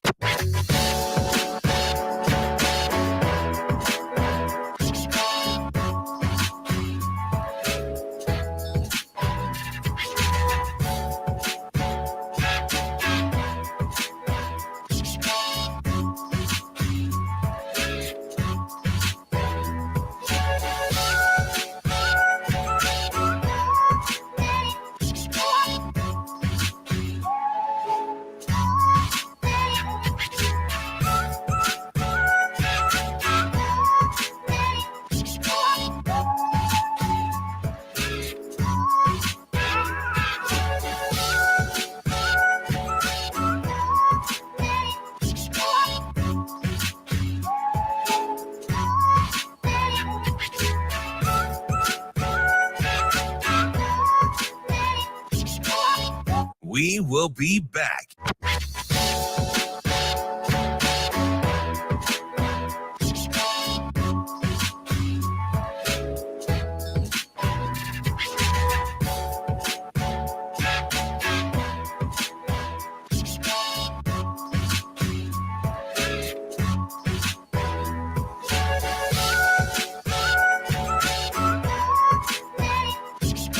We will be back.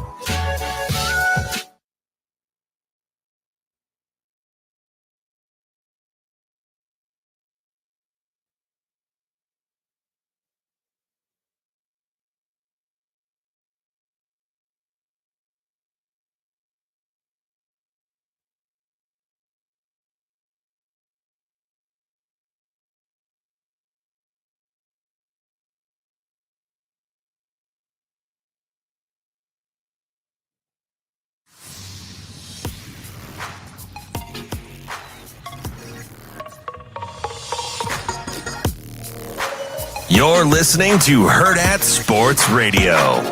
Yeah, the players' careers always come first. You know, that's maybe different here than other places, but that's why I think most guys will appreciate that in the long run. And we have, like I said, like I hope you guys see like what I say. I really mean, like I told you, we have some good guys that are redshirting, like James Williams. I wasn't lying, right? Like we've got some good players just sitting there waiting their turns. You know, Quentin Eyes got in last game. I was hoping for a bigger role. Only got like a player or two. But Quentin's ready to go. But, you know, my plan is, if we can, to redshirtize guys. This might affect Jaden Doss, depending on how fast Billy comes back, because Jaden's now played in 2 games. But I think Jaden's going to play. So if you're going to go out there and play 50, 60 snaps, then to me it's, you know, it's worth playing in 5 or 6 games, 7 games. Yeah, so but I'm not going to use a guy up for, you know, 10 plays and use a whole year up on him. I'm going to do my best. So each guy's unique. Each guy's different. On the offensive line, we have some really good young O-linemen that we've been redshirting, you know, and Sam Sledge and Gunnar Gatula. Gunnar was there with us in the spring. Gunnar can play. And so those guys are coming up on, hey, they've got 4 games, so they'll be ready in the jumbo tight end and the field goal team. Jacob Hood is back and been playing. Tyler Canuck we brought in. So those guys, you know, those guys have really come along. And again, you know, when we got here and Coach Osborne and Coach Solich and those guys talked about, you know, the 2 platoon practices and all that, which we've done some of in the past, and just doing a little bit more of it. I think it's going to pay off right now for us.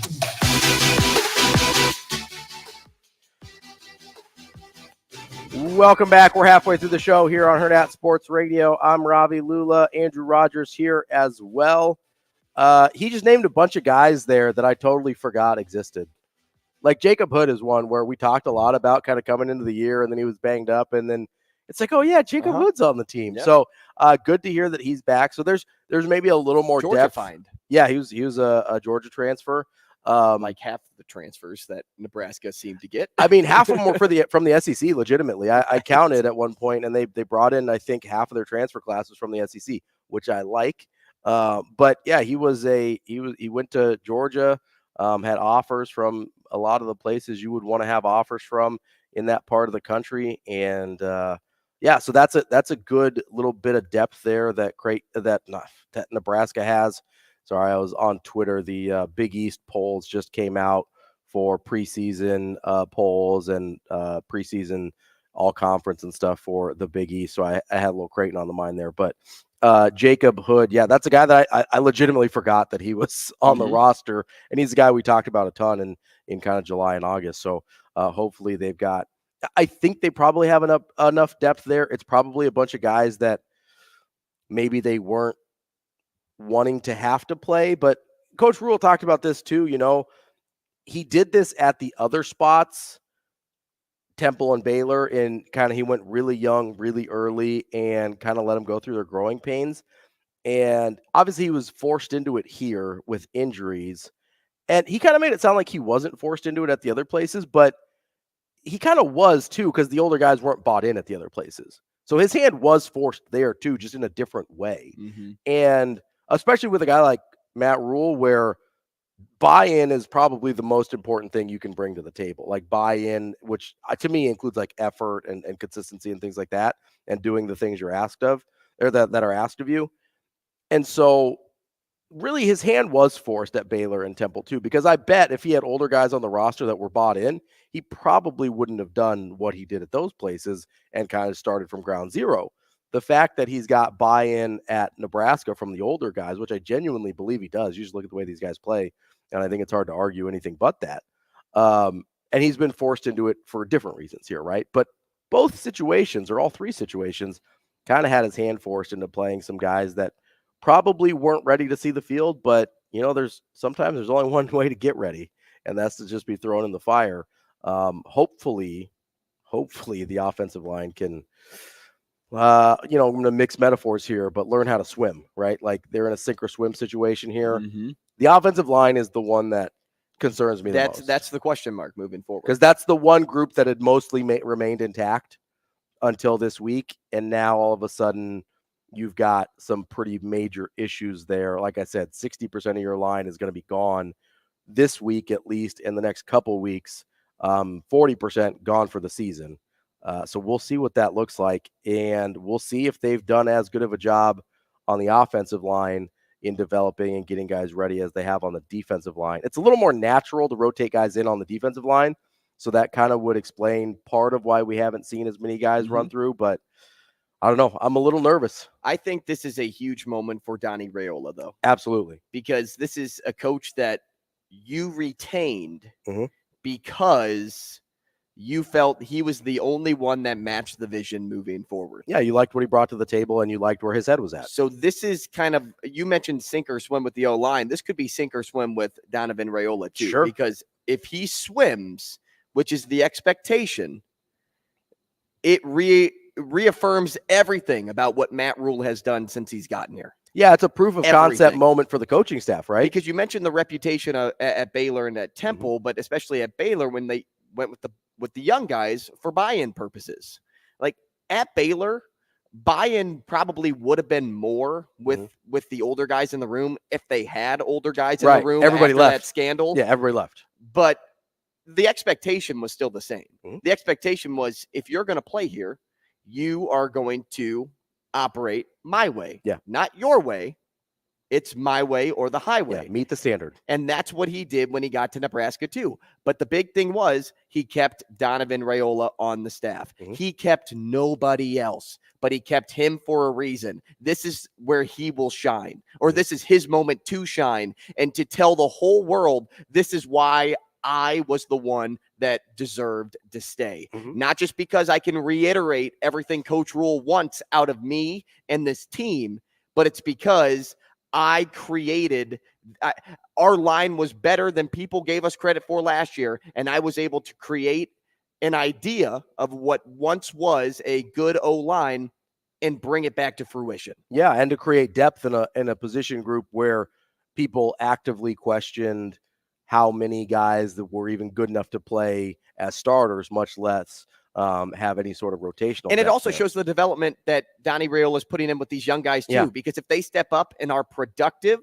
what does that do for his so-called future at Nebraska? It means he's never going to be a one and done, a two and done, a three and done. He's going to be somebody that stays in that room for as long as he wants to be. As long as he wants, as long as Matt Rule is the head coach. And it also is kind of for me, it's a proof of concept moment for the strength and conditioning staff and Corey Campbell as well, right? Because we've already seen that on the defensive side of the ball where he's gotten true freshmen ready to play in a position that's really hard to get true freshmen ready to play, and they have looked great. That's the question now with some of these offensive linemen, right? Because Nebraska's had big bodies, right? Jacob Hood's another one of them, 6'8", 340, 350, whatever he is, and huge guy. Teddy Prohaska, 6'10" now, which is borderline just too damn big to play football, if we're being honest here, right? I think he was 6'8" when he was recruited, and he just kept growing, and that makes his life a little bit more difficult. How has the strength and conditioning staff not just gotten these guys bigger, stronger, faster, but how can they move? Do they move in a way that allows them to be successful on the offensive line? Because it's the movement that's been the issue, not really the size. Have they not always been strong enough? Sure. But they've had big bodies the whole time. Can they move well enough? Can these guys move well? Can Henry Lutovsky move well enough? Can Teddy Prohaska move well enough? Can Jacob Hood and Justin Zevin Jenkins and all these guys, can they move well enough to execute some of, because that's one thing the offensive linemen in when you're running options and things like that, those guys got to be able to move. The personnel, the outside personnel from coaches to like what you're talking about with the strength staff and the nutritionists and things like that, they're going to be the MVPs in this moment because right now we're going to find out if they've done enough with those that haven't been playing to get them in physical performing shape. Yeah. It's up to the coaches to get the steps right with these guys. It's up to the coaches to teach the movements. Yeah. But what do you need more than anything is to be physically able to perform. Yeah. One, and physically able to match up against your opponents. Like you don't want to get beat physically because Matt Rule teams are physical. They are meant to bruise you up. But if you bring in guys that aren't fitting that mold, if you bring in guys that get beat up and don't do the beating, then it's going to be telling of not those that are either, planning the meals, those that are, planning the workouts, they're going to be the ones that may need to step up their game and get these guys physically ready to perform at a moment's notice. Yeah, absolutely. And if you want to perform at the sportsbook, go over to Warhorse Sportsbook and Casino. I do have to get out there. You need to get out there. Cash in some winning tickets, baby. You got some winners? Let's go. Cash in some winners. We are brought to you by Warhorse Sportsbook. They're the best place in Nebraska to place your sports bets. You got to be in person to do it, but you can do it from your kiosk, from a sportsbook teller, or if you are in person, you can use the QR codes and scan from the app to place your wagers as well in person. Warhorse Sportsbook, no bets, no glory. Coming up next, we will talk some Wisconsin football here on Hurrdat Sports Radio. We will be back.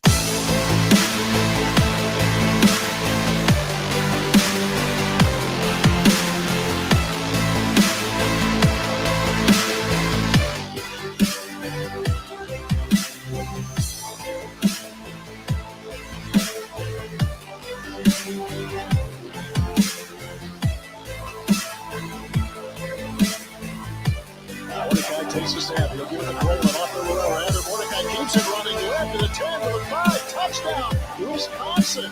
Oh, a beautiful pick. They were geared toward agent 0, and Tanner Mordecai says, I got this. And the Badgers are first on the board.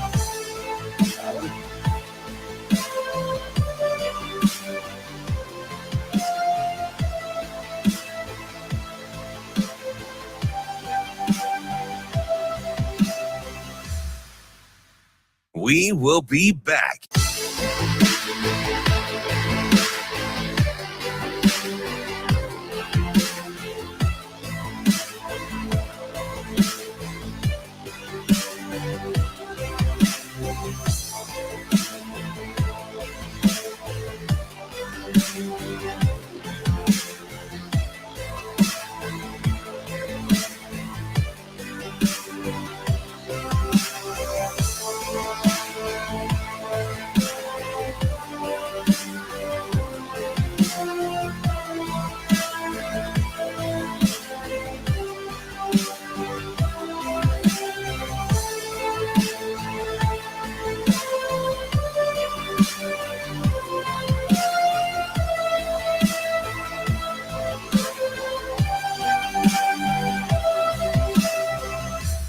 We will be back.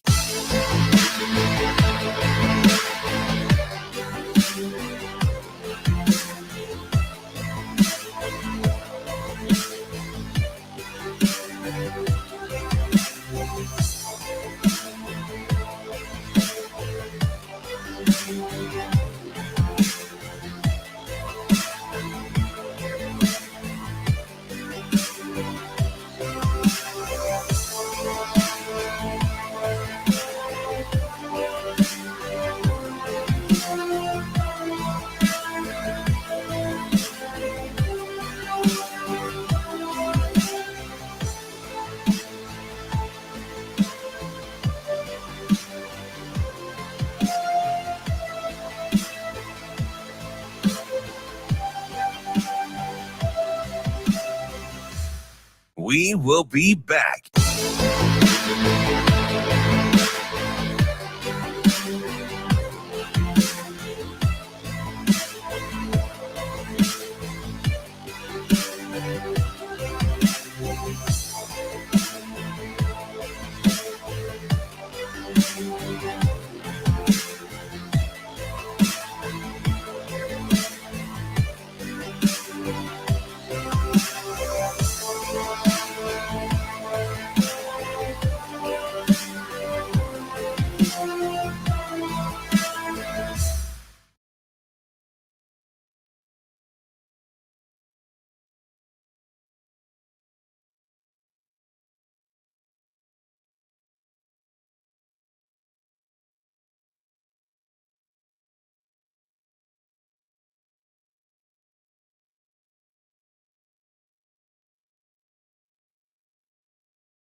You're listening to Hurrdat Sports Radio.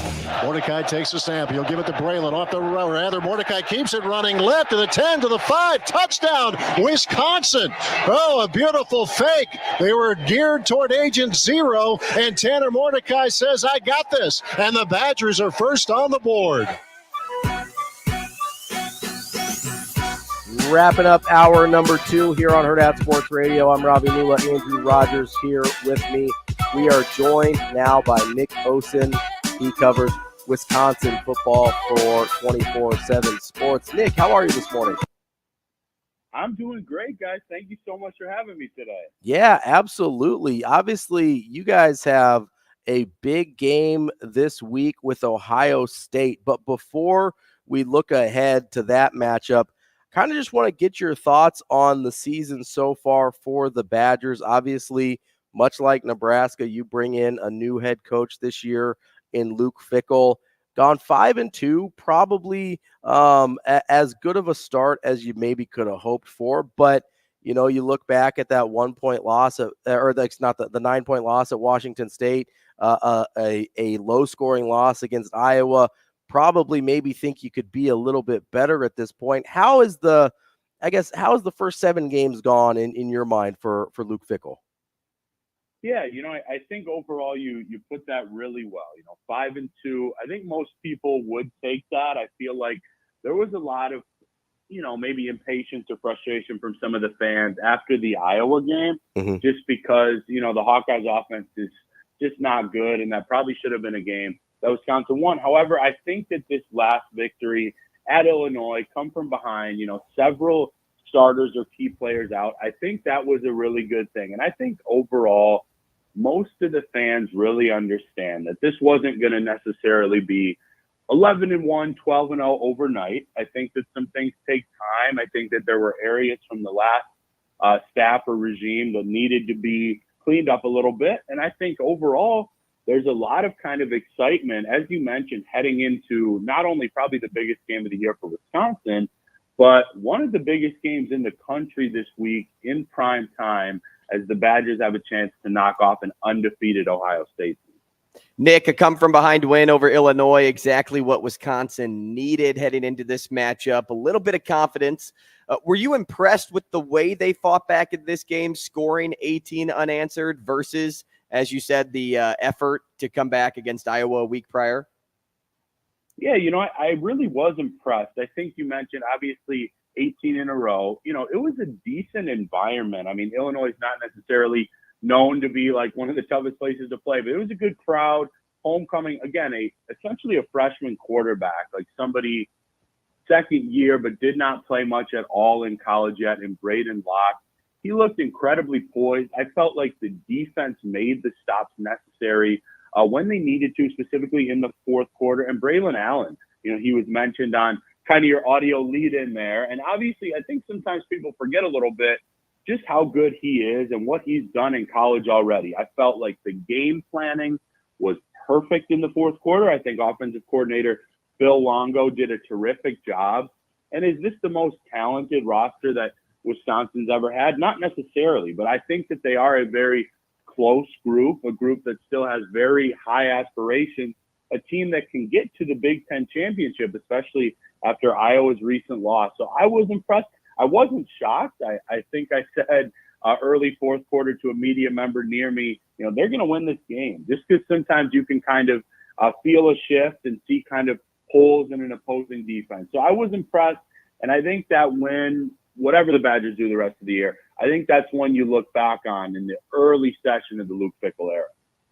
Nick, I'm glad you brought up Phil Longo a little bit here, because I know there was a lot made of his hire when he was brought on by Luke Fickell, because, maybe didn't have the typical style of offense that Wisconsin's used to running, although his history is a little bit more run heavy than a lot of the air raid headlines would lead you to believe. But it has been a little up and down so far this year on the offensive side of the ball. Now, obviously, you've got injuries, Tanner Mordecai most recently, Ches Malusi earlier in the year, and obviously he's not coming back. But I guess, how would you assess the performance of the offense under Phil Longo in what is, I know it's been something that's a little bit under the microscope just because of his different kind of style of offense? Yeah, again, great way to put it. I think it has been put under the microscope. I think at times, within really this whole kind of shift, like I mentioned, you can look at things and areas, and there's room for improvement. I mean, there has been at every spot, and that's just kind of part of college football. But I think overall, especially with those injuries, Wisconsin's offense has been pretty good, and I think it's on an upward trajectory. I feel like outside of that Iowa game, most games it's been solid enough for victory. Even the Washington State loss, I mean, that was just a high-scoring game. And I want to give Longo credit because, like you mentioned, there's still been kind of more of a rushing aspect compared to some other air raids. But I don't think there was a wrong button that he pushed in that fourth quarter. It really felt like every play was just chunk gain after chunk gain. I think that really going to Braylon Allen, a run play on 3rd and 10 against a decent defensive line, that was a really interesting play call. It worked perfectly. And I think overall he's starting to see, it'll be even more explosive and kind of how he imagines it, I think, when future recruiting classes come in, specifically this class of 2024, because there was a lot of just movement and shifting from the offense last year to this year, and obviously a much different system than that of Paul Chryst. But I think overall, like I'd say about much of this team, solid enough to win games. Like you mentioned, they're 5-2, could be 6-1 probably. And I think they're on an upward trajectory. I really feel like that fourth quarter is going to kind of instill a little bit of a spark. Whether they beat a top 2 or 3 team in the country this week or not, I think that it's moving in the right direction, guys. Nick, we saw last week that Penn State could hardly move the football against the Buckeyes. Is there any bone in your body that thinks this Badgers team will have better luck getting down the field with a backup QB? Or was the only way to be competitive in this game, in your mind, having Tanner Mordecai under center? Yeah, that's a really good question. And quite honestly, it will be tough. I mean, I think that's very fair to say. I don't think Penn State's offense has been perfect this season, but I was able to see some of that game. Ohio State's defense looked great. They've come up with enough stops at times really this season. I think kind of the backbone of their team's a little bit different this year and kind of how they're figuring out ways to win up there in Columbus. So while I do think that the Badgers will miss Tanner Mordecai's experience and kind of some of his mobility, he's made some great plays with his legs.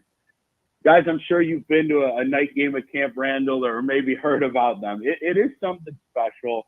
I think Braden Locke is actually a perfect fit for this offense. So while I don't think the Badgers are going to necessarily put up, 35, 42 points against this defense, I do think they'll be able to move the ball. The key to me here is actually just kind of perfection in the play calling and doling it out quickly, kind of like we've seen in this air raid. I think that Locke did a great job of that. I believe it was late in the third, early fourth quarter before they kind of fully came back, just taking what the defense gives them, whether it's a 4-yard gain or 7. Not every play kind of has to be this major chunk. I think it's going to be it's obviously a major challenge against the top team, but I don't think there will be a major drop-off, at least in terms of gaining yards against this defense from Mordecai to Locke. Nick, as you look through the last 5 games of the schedule, obviously Ohio State this week is the toughest challenge on there. But after that, it's all pretty winnable. Indiana, Northwestern, Nebraska, Minnesota. If kind of climb into the mind of a Wisconsin fan there, is anything less than 4-1 on the way out going to be disappointing? Absolutely. I think knowing these fans a little bit and just kind of what they're accustomed to, I think there are levels of understanding. Maybe if they at least make things really competitive this weekend, they roll out 3 in a row and then, a tough, close loss at the end of the season, maybe there's some understanding there. Minnesota has shown a little bit of life. I think 2 out of the last 3 weeks here in the Big Ten. But I think overall, that would get them to, 9 wins. I think that's a very fair expectation. And you know what? I want to give the fans credit. I think they're being very, kind of realistic about this game. Obviously, they hope for a victory. I think a lot of them just want to see it much more competitive than it's been some of these recent years. And I think that's very fair. I actually do think it'll be competitive. I think Badgers have a great shot to make it under kind of that 14-point spread. And I think they even keep it close early. But overall, I think anything less than a 4-1 finish for this Wisconsin team would be a bit disappointing. You mentioned the schedule, but also Wisconsin's simply more talented than all of those teams, really, the rest of the way outside of OSU. Nick, we're going to get you out of here on this one, about a minute left. I'm curious, you make the hire of Luke Fickell. I imagine the reason you make that move is to take that next step from, hey, Big Ten contender to college football playoff contender. In your mind, what's a realistic timeline for them to try and make that leap as the landscape of the Big Ten changes and as Luke Fickell tries to kind of put his imprints on the program?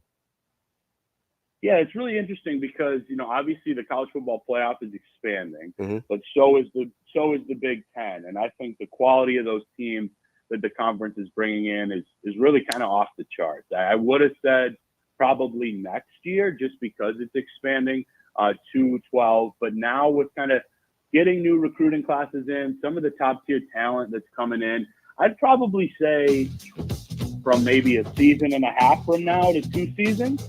Okay. I think soon enough. I think he's got the capability, but it's still a bit of a process for sure. That's Nick Osen of 24/7 Sports covering Wisconsin football. Nick, we appreciate your time. Have a good weekend. You bet. Yeah, guys, thank you so much. Thanks, Nick. That is Nick Osen of 24/7 Sports. Speaking of 24/7 Sports, our very own Mike Schaefer, my very own, I mean right here in the great state of Nebraska, he covers the Huskers for 24/7 Sports. He's coming up next on Hurrdat Sports Radio.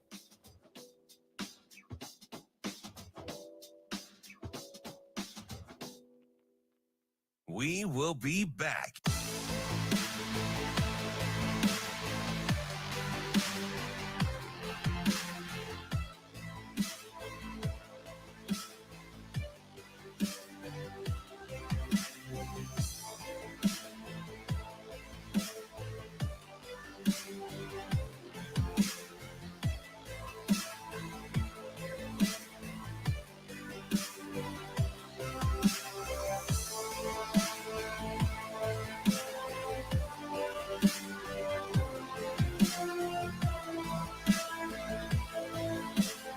Have great guys, and I think when people come watch us practice and see the way that we do things, it helps, because what you really want when you're trying to take a late round guy.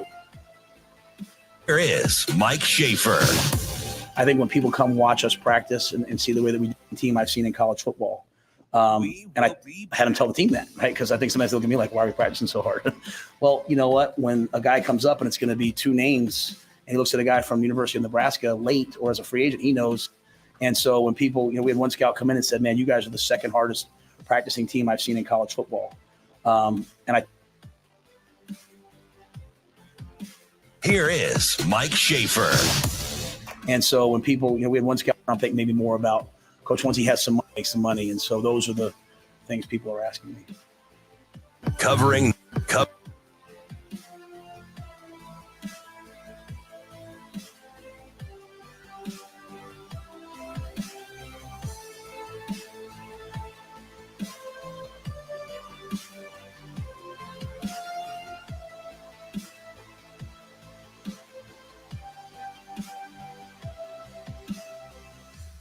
We will be back.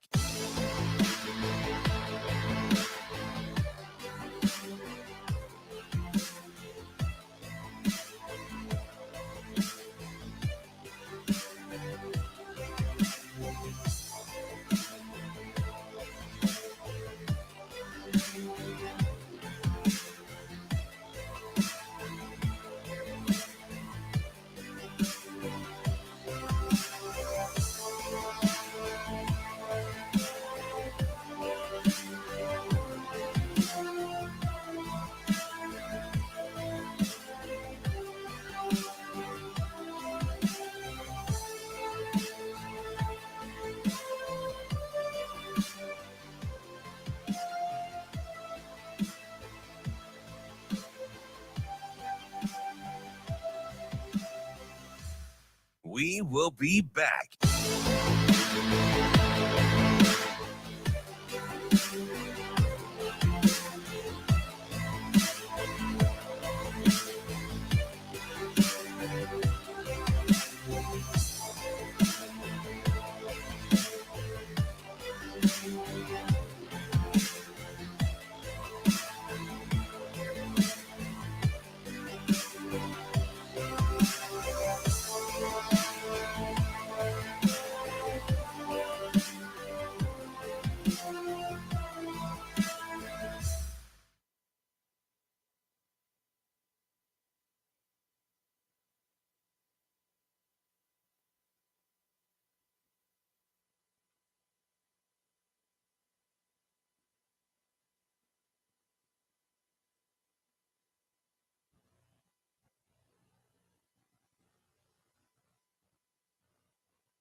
You're listening to Hurrdat Sports Radio. But really what they want from me is they want to know that football character, that note-taking, that learning. That's the biggest thing at that level. If a guy's a first or second round pick, that's one thing. When you got the three down, it's tell me about these. And as I tell our guys, I'm going to be honest. completely transparent, because if I lie about one, I'm lying about them all, right? And then they'll never listen to me again. So, but we have great guys, and I think when people come watch us practice and see the way that we do things, it helps, because what you really want when you're trying to take a late round guy or a free agent is you want a guy that's going to practice.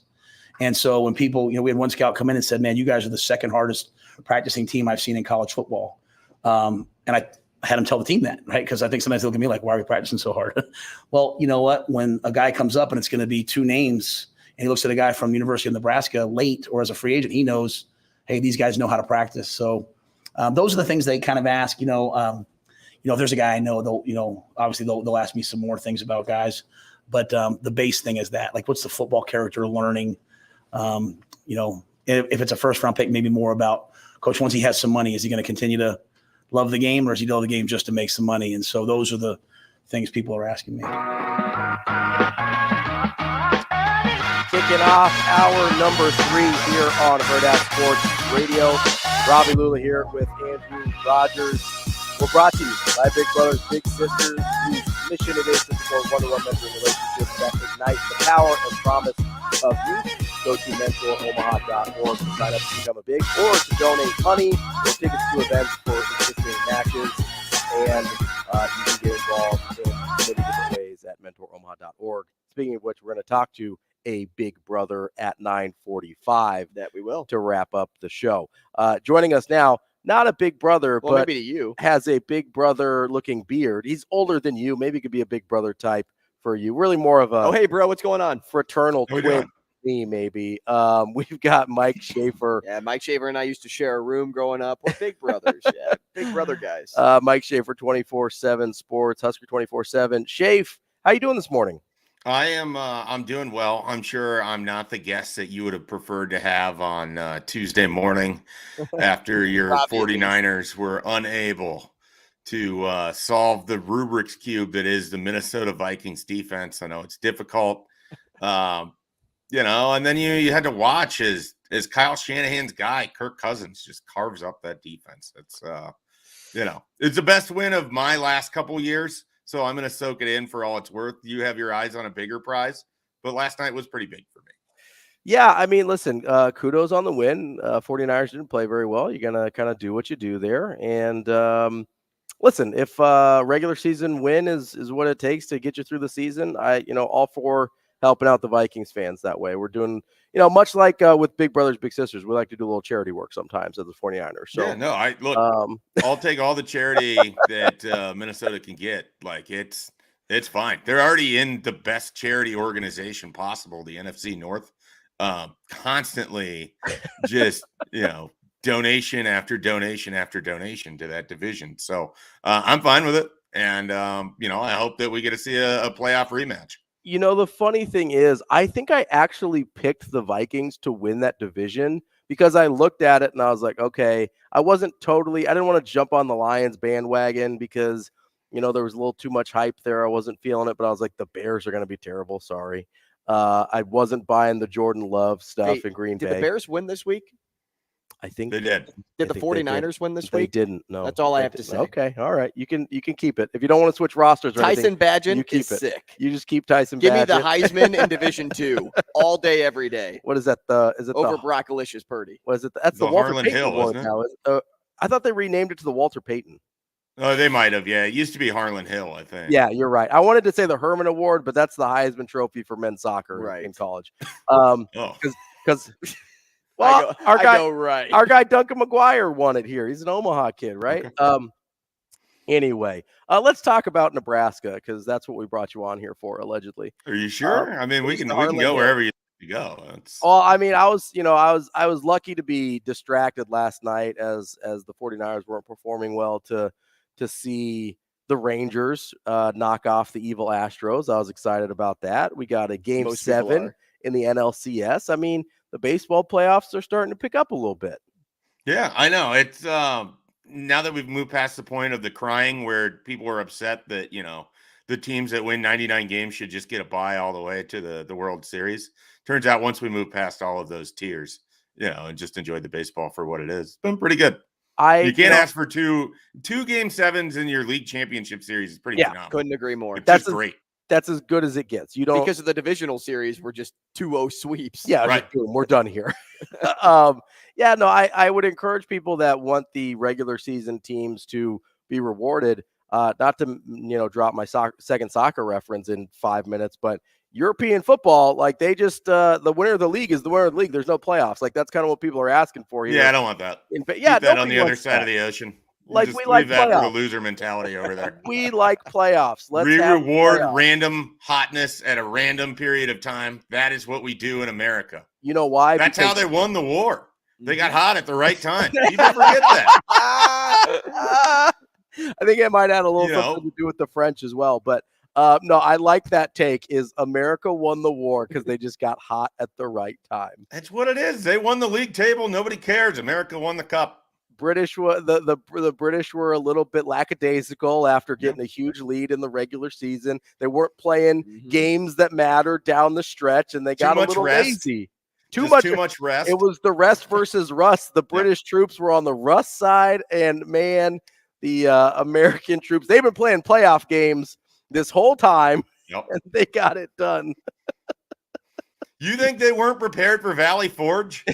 See, if this was how my history lesson went, I'd probably actually learn something. If Andrew was sitting there, it's like, wait, so the Americans got hot late, and they were like a wild card into the division, and they made it in, and they got hot. How many points? Wait, who's David Freeze in this scenario? What was that, Schaefer? There were how many point underdog at Yorktown? At least 3 touchdowns. This might have been an Appalachian State over Michigan situation, if we're being honest here. Yeah, they got Nathan Hale back off the IR, and it really turned things around for him. Wait, so is the sign stealer? Is that Benedict Cumberbatch? Is that or not Benedict? Who's that? Benedict Arnold. Benedict Cumberbatch. Yeah, he's Dr. Strange. He's Dr. Strange. Yeah, Connor Stallions is Dr. Strange. I think that actually fits pretty well. Benedict Arnold. Oh gosh. No, it's Eggs Benedict. That's what you were looking for. I'm actually not a big Eggs Benedict guy. No, not so much. It's like the hollandaise sauce. I don't know. I'm not about it. Schaefer, you look like a Benedict guy. No? It's on the breakfast menu, and I'm going right by to find the skillets, to find breakfast burritos, huevos rancheros, or the sweet tooth really hits, and it's like the French toast, or even pancakes, as boring as it gets sometimes. I take those all over Eggs Benedict. I've been doing a lot of chicken fried steaks with like a sausage gravy lately. Yeah. It doesn't come out as good as it goes in, but I love it. I didn't really, I mean, does anything? I mean, really? I hope not. I mean, if it's the same going in as coming out, either you've got a digestive problem or you're eating literal crap. We have different versions of what we enjoy about eating, Andrew, if that's what we're looking for. I'm just saying, country fried steaks just don't go through my stomach the way that I wish they would. Unless you're one of those like bodybuilders that's like blending up their food, like chicken and stuff, and drinking it that way, it's gonna come out differently than it goes in. All right, Schaefer. Well, that was a good waste of 10 minutes. I appreciate that. That's the goal every time I come on this show. That American Revolution take really got me. You flustered me into saying Benedict Cumberbatch. The British are coming. No, that's Paul Revere. That's not Dr. Strange. Thank you. Let's just go into a different dimension and talk sports now. All right. Hey, good call there on the Dr. Strange. I like that. We're going into the mirror dimension where this interview actually was on track. Now we just wasted another minute. Maybe. Schaefer, the Huskers, they have an opportunity to be bowl eligible before, basically by the start of November here. But they've got basically a mash unit on offense. I guess, how do you weigh the opportunity of the schedule versus the hardships that they've started facing in terms of just depleted roster? In a weird way, the fact that they've been dealing with injuries the entire year sort of allows the mentality for them to just kind of move on with it. Like, they've had to have backups everywhere else. Now they have more backups on the offensive line. I don't say this to be malicious, but it's not like I'm not anticipating that the drop off from what was starting on the offensive line to who is going to come in is going to be so severe that it completely wrecks an offense that already kind of is limited anyways. So Sure. a lot of it to me is just like, all right, like it's the next guy that has to step in here. We've seen this already. Like Emmett Johnson's a 4-string running back, and he had the best day for running backs on Saturday. Heinrich Haarberg's your backup quarterback, and he's giving you opportunities every week, and Malachi Coleman steps in and wasn't expected to really be as involved as he is right now. And he comes in with the critical big catch running by the defense there in the fourth quarter. So it's just I think if you view it from the mentality, okay, we've been down this road, guys have had to step up. It's now Henry Lutovsky's turn. It's now Teddy Prohaska's turn. Mm-hmm.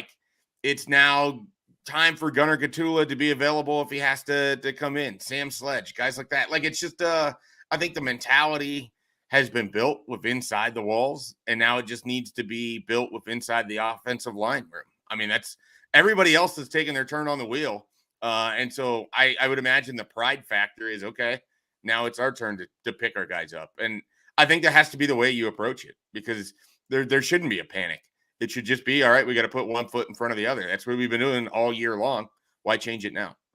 Schaefer, if Nebraska didn't have Matt Rule as their head coach this season, do you think whomever held the role would be able to navigate the injury troubles just as well and keep the Huskers in a position to keep winning games?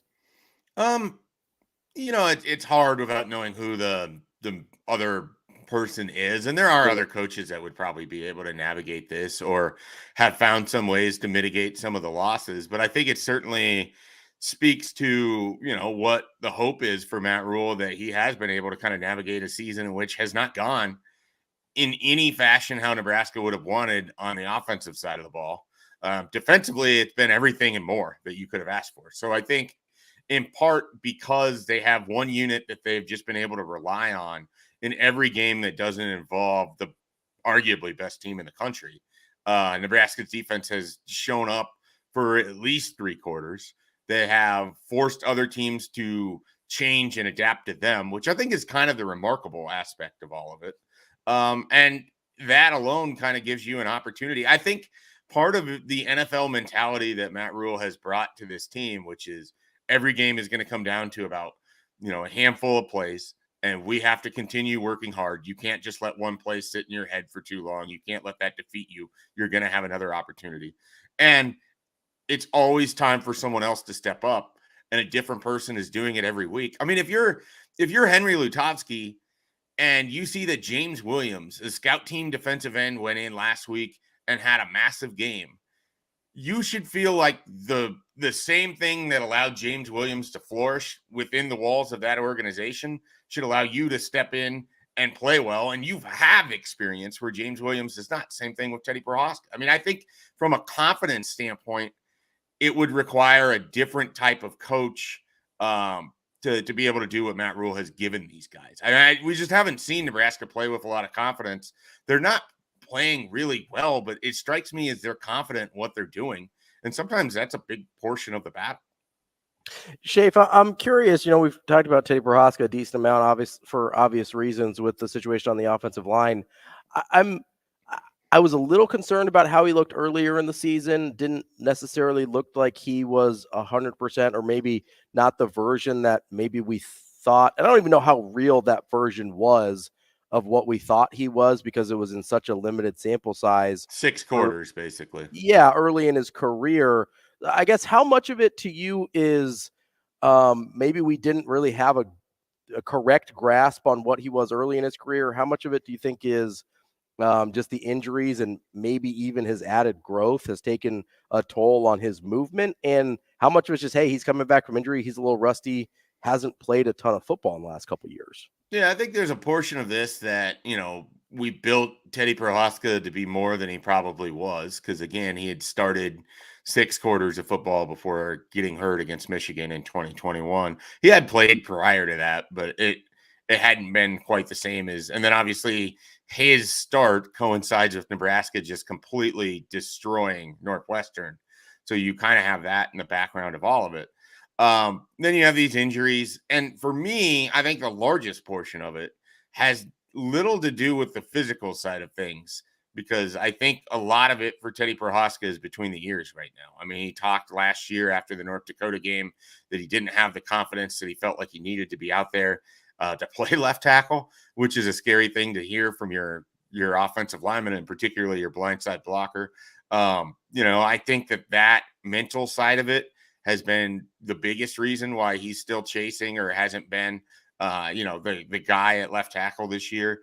And the other thing is he doesn't have a ton of experience either. So, for him, I think Nebraska is going to have to treat this game on Saturday. They're probably going to have to give extra help. You're going to have to chip with tight ends. You're going to have to chip with your up back or your running back. I mean, you're going to potentially want to roll away from Teddy Prohaska's side. I don't know that you can comfortably say that you know what you're going to get from a guy who struggled as much as he did against Michigan. And granted, it's Michigan.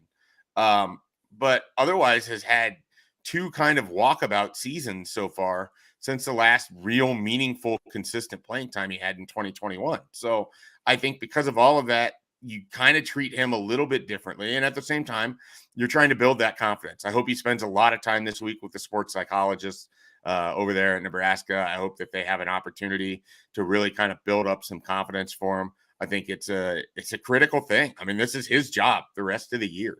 Mm-hmm. And it is huge for Nebraska. Like, let's say this goes okay to well.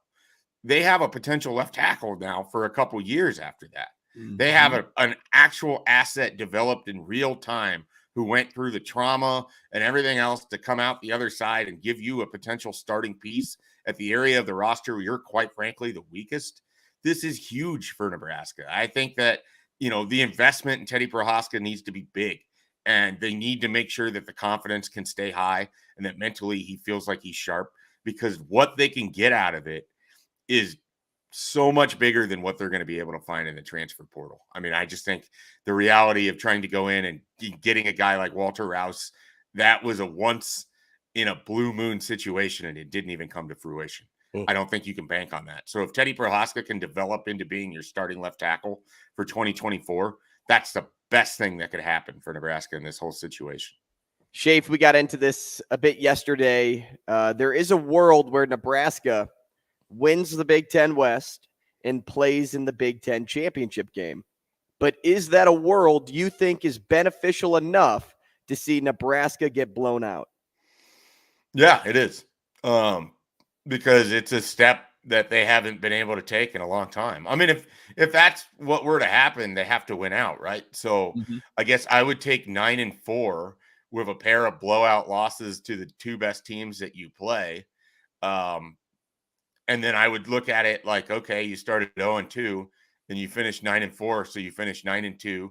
You lost to the two best teams that you played. You took care of that soft underbelly of the Big Ten, teams that you're going to be going up against, teams that you're going to have to make your money against every year going forward. That would tell me that there's probably even more development happening there within the organization. That means they probably took a little bit of a step forward offensively. It's hard to imagine the game against Northwestern, that team winning the Big Ten. Maybe they could. Maybe the defense can just do the entire thing for them. But I think that the lift it would give you, and it would sort of, jumpstart this whole thing. And once you get into the transfer portal, you're talking about the 2025, 2026 recruiting. You're talking about Matt Rule being able to go to the kids in Texas and be like, all right, look at that. Come up to Nebraska. We're already winning things in 1 year here.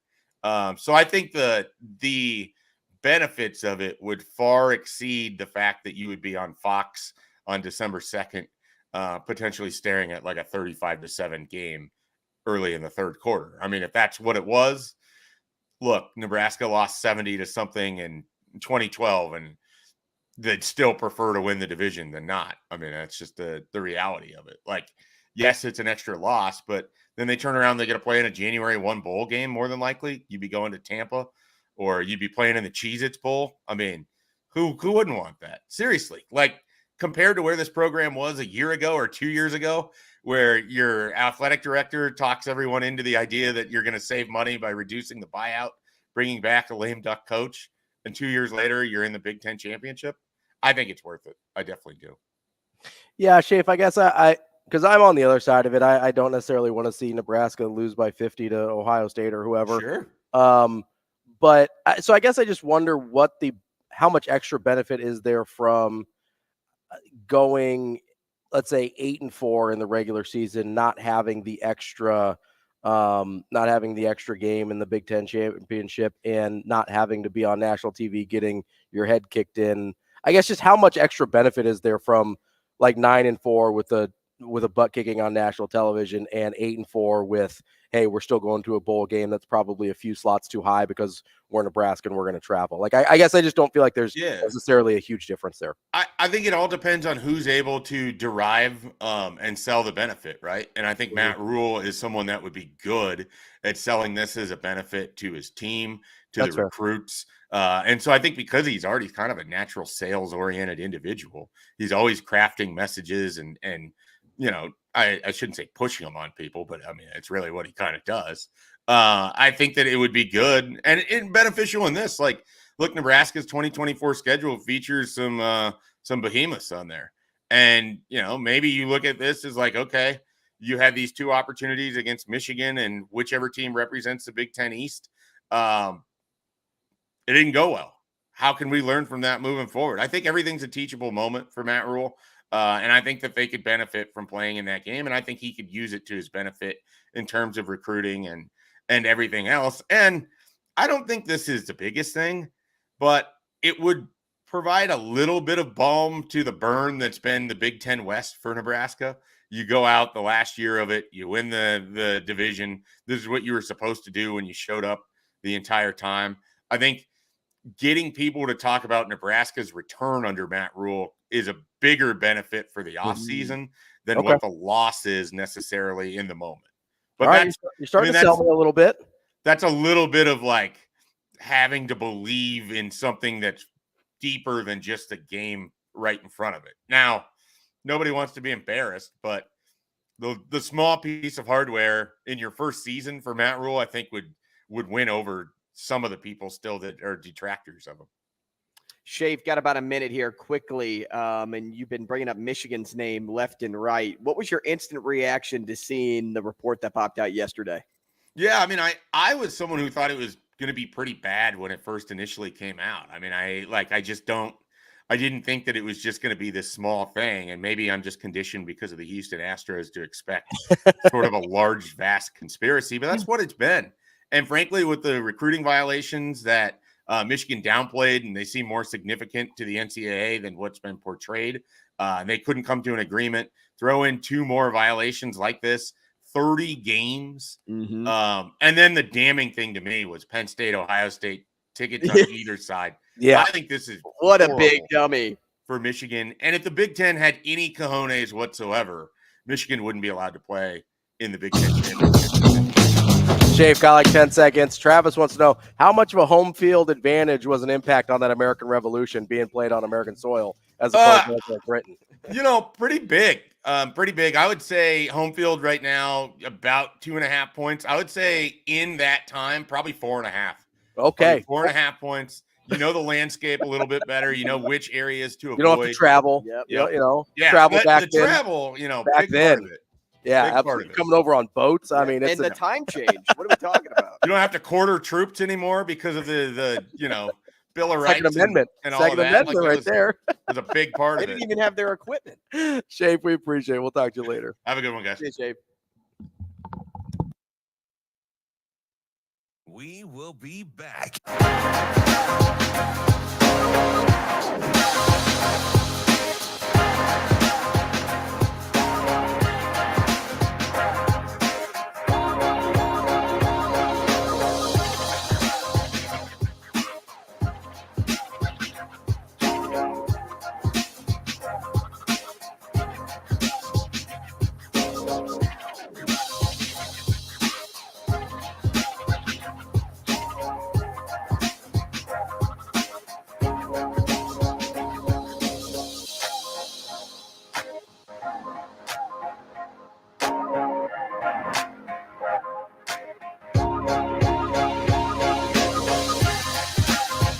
We will be back.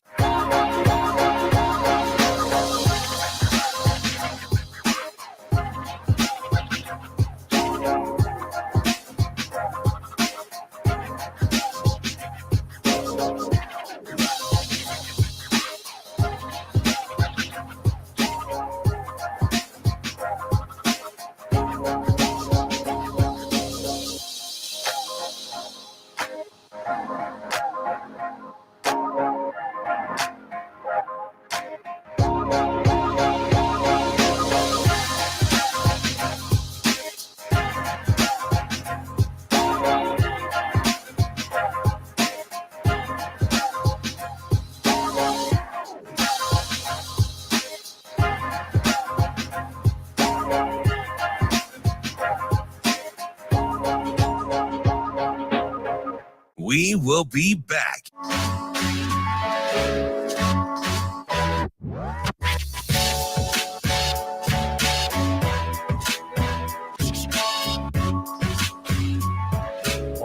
The way it was meant to be. You go to a high school game, there's technology on the sideline. You go to an NFL game, there's technology on the sideline. You go, rock stars and all that stuff. We could just play football the way it was meant to be. You go to a high school, you can get rid of all the stupid signs on the sidelines. We can get pictures of. We can get rid of all the stupid signs on the sidelines. We can get to college, there's nothing. But that's sign stealing. That's not. I will not. That's completely something different. I'm not saying that happened. I think what's wrong, partly in our society right now, sometimes is we say. Someone does something against the rules, and sports need rules, right? Sports need rules to keep competitive balance. And when someone does something against the rules, we say, well, should that really even be a rule? And it is. We will be back. That's the rule, right? Like, I didn't get to play with, we don't get, right? Like, I didn't get to,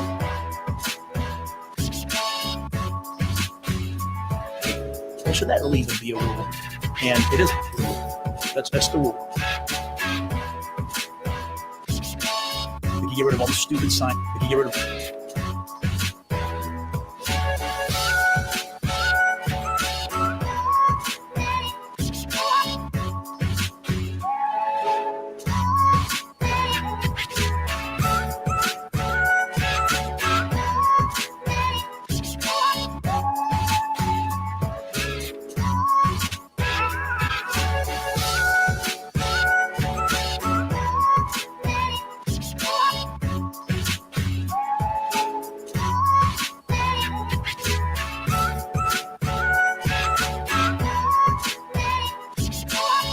We will be back.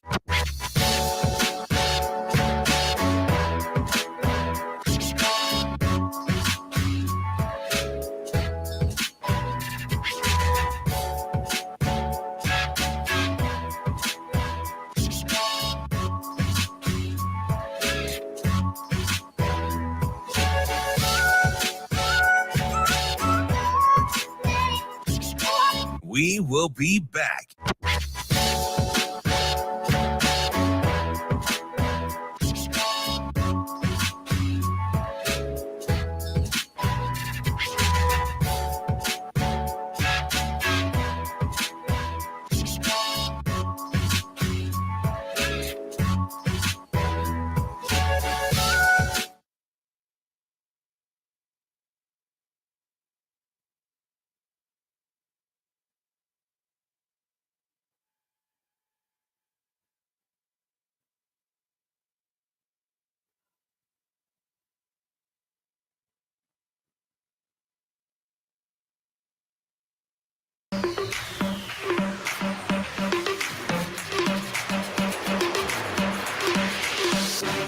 You're listening to Hurrdat Sports Radio.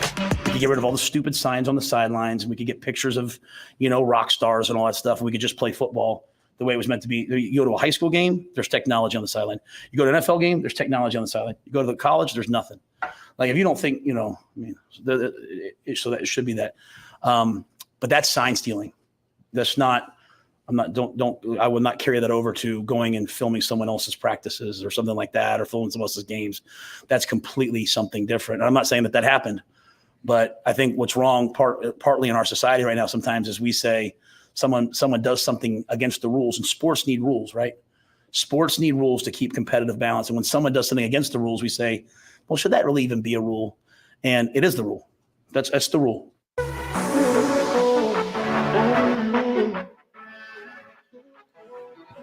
Welcome back to Hurrdat Sports Radio. I'm Ravi Lulla. Andrew Rogers here with me as well.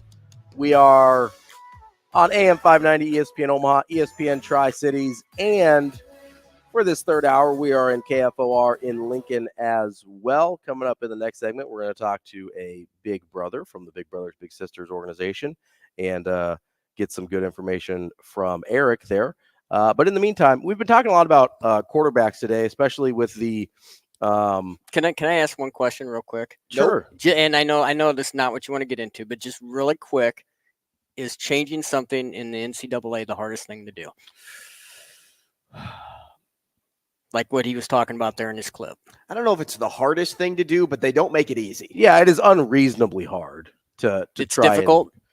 Well, I mean, yeah, they're not famously adaptable people. You know, they don't really. They took them forever to figure out the NIL. It took them forever to figure out some common sense transfer portal But we're stuff. making progress towards that, though. I mean, we didn't really make progress toward it. The NCAA was just like, well, all the states are doing this, so I guess do whatever you want. Yeah, but the technology piece has to be done, and that's an easy change. That's they do it in high school. Yeah, like there are ways. And it's not even one of those things that they have to be like, well, like NIL, they were like, well, you know, it could affect the other sports. It's not just a football thing. It's not just a Division I thing. Like, yeah, I understand there's other divisions that, okay, maybe they can't afford the things and the helmet. I don't care. Like, if you can have technology, you should be able to have it. It's not. They can afford it. Yeah, like this is not a big deal. I don't understand. And that's how you get around any issues like this. Yeah. Moving forward. Because you just talk to them in the helmet. But you don't need an example to get around something. No. You just do it because it's the right thing to do. Yeah, because it's common sense, which the NCAA is not terrific at. Those guys are learning by fire. You know what I mean?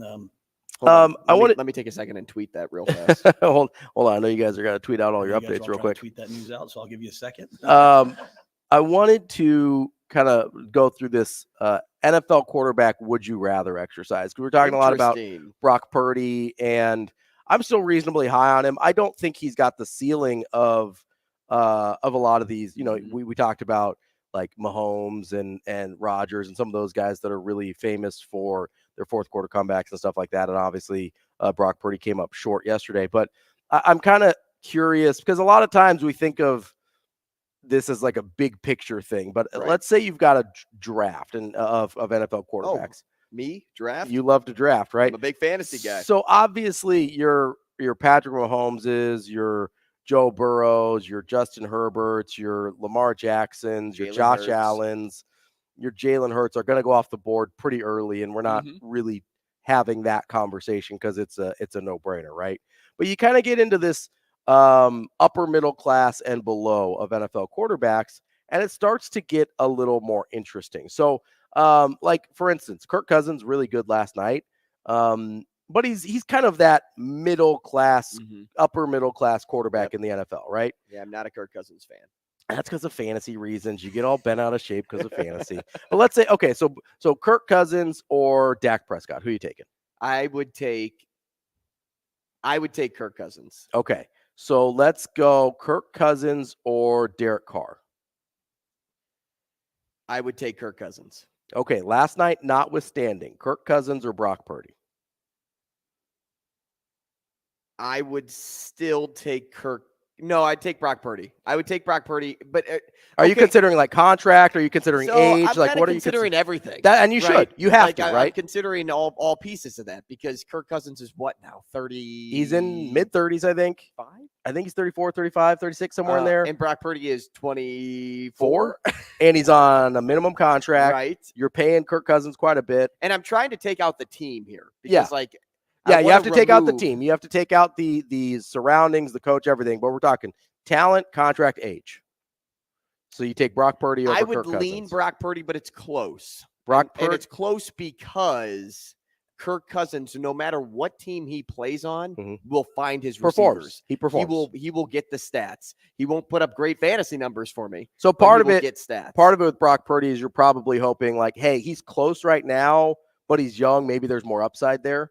Is that part of it as well? Yeah. Okay. I go with the upside claim because there's a lot of potential that we haven't seen yet. Yeah.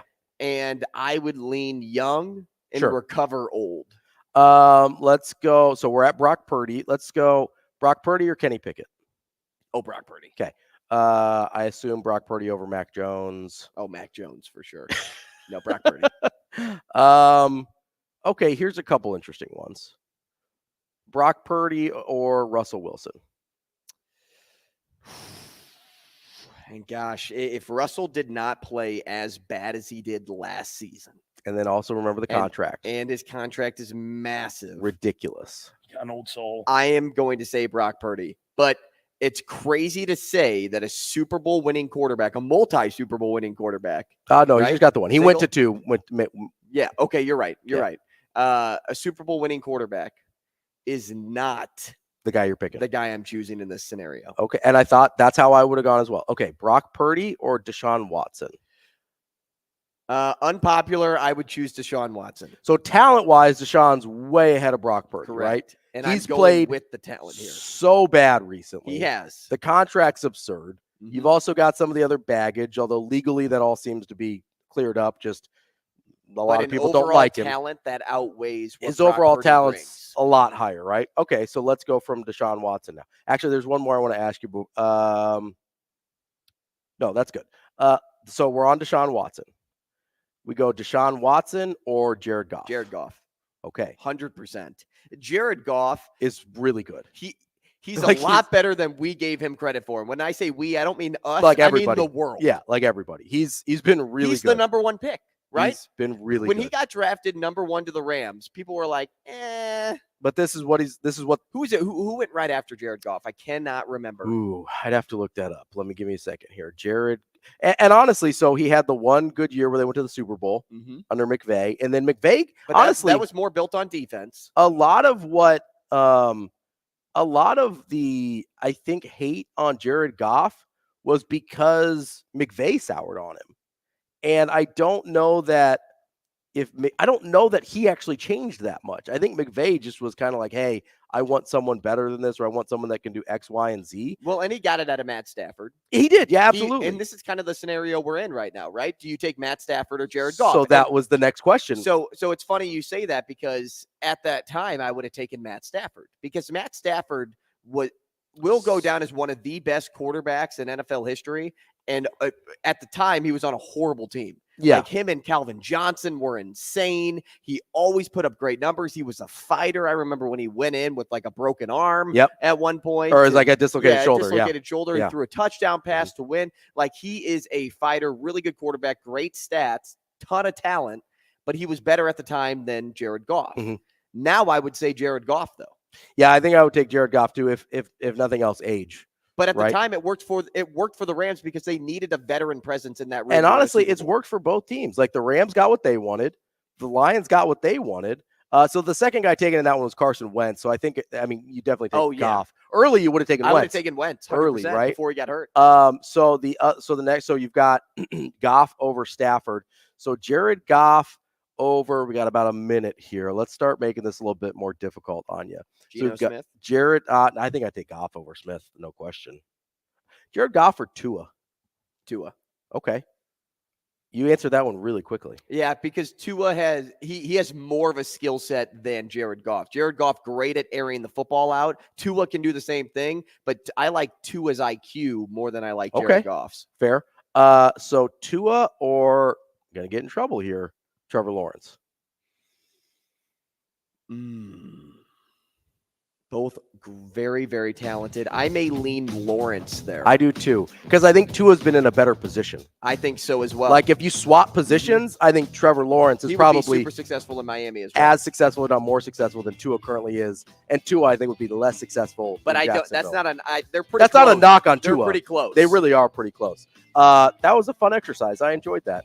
Same. My brain's working. I'm glad you enjoyed it. All right, coming up next, we're going to talk to Eric. He is a big brother with the Big Brothers Big Sisters organization. That is coming up next as we wrap up the show here on Hurrdat Sports Radio.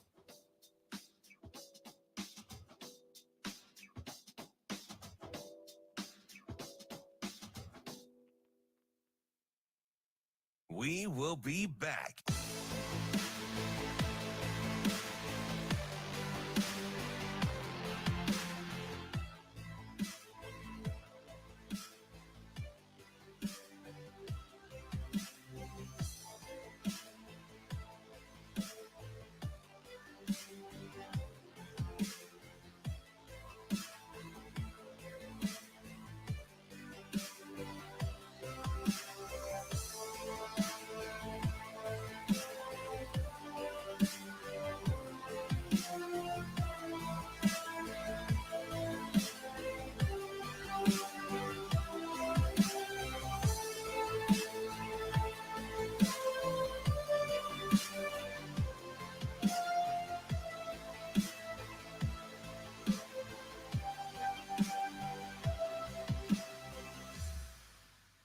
We will be back.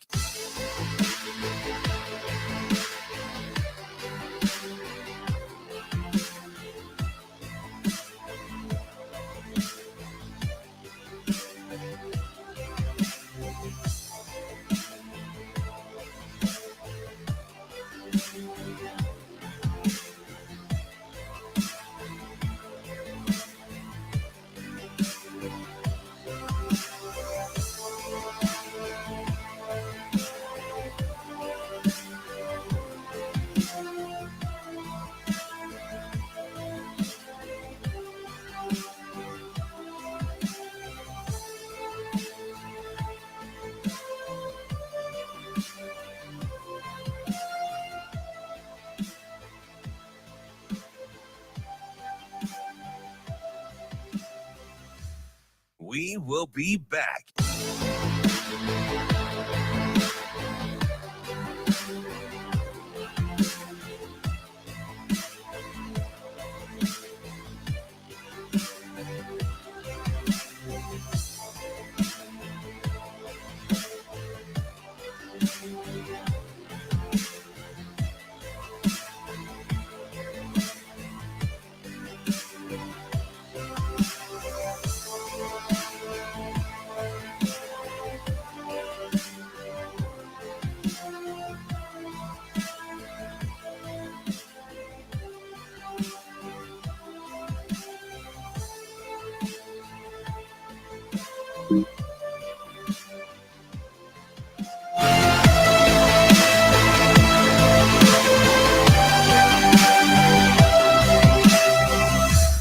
We will be back.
You're listening to Hurrdat Sports Radio. As we wrap up the show here on a Tuesday on Hurrdat Sports Radio, I'm Ravi Lulla. Andrew Rogers here with me as well. We're about to talk to Eric Bird. He is a mentor with Big Brothers Big Sisters. Want to remind you, our friends over at Big Brothers Big Sisters, it's their mission to support one-to-one mentoring relationships that ignite the power and promise of youth. Go to mentoromaha.org to sign up to become a big, which is Eric.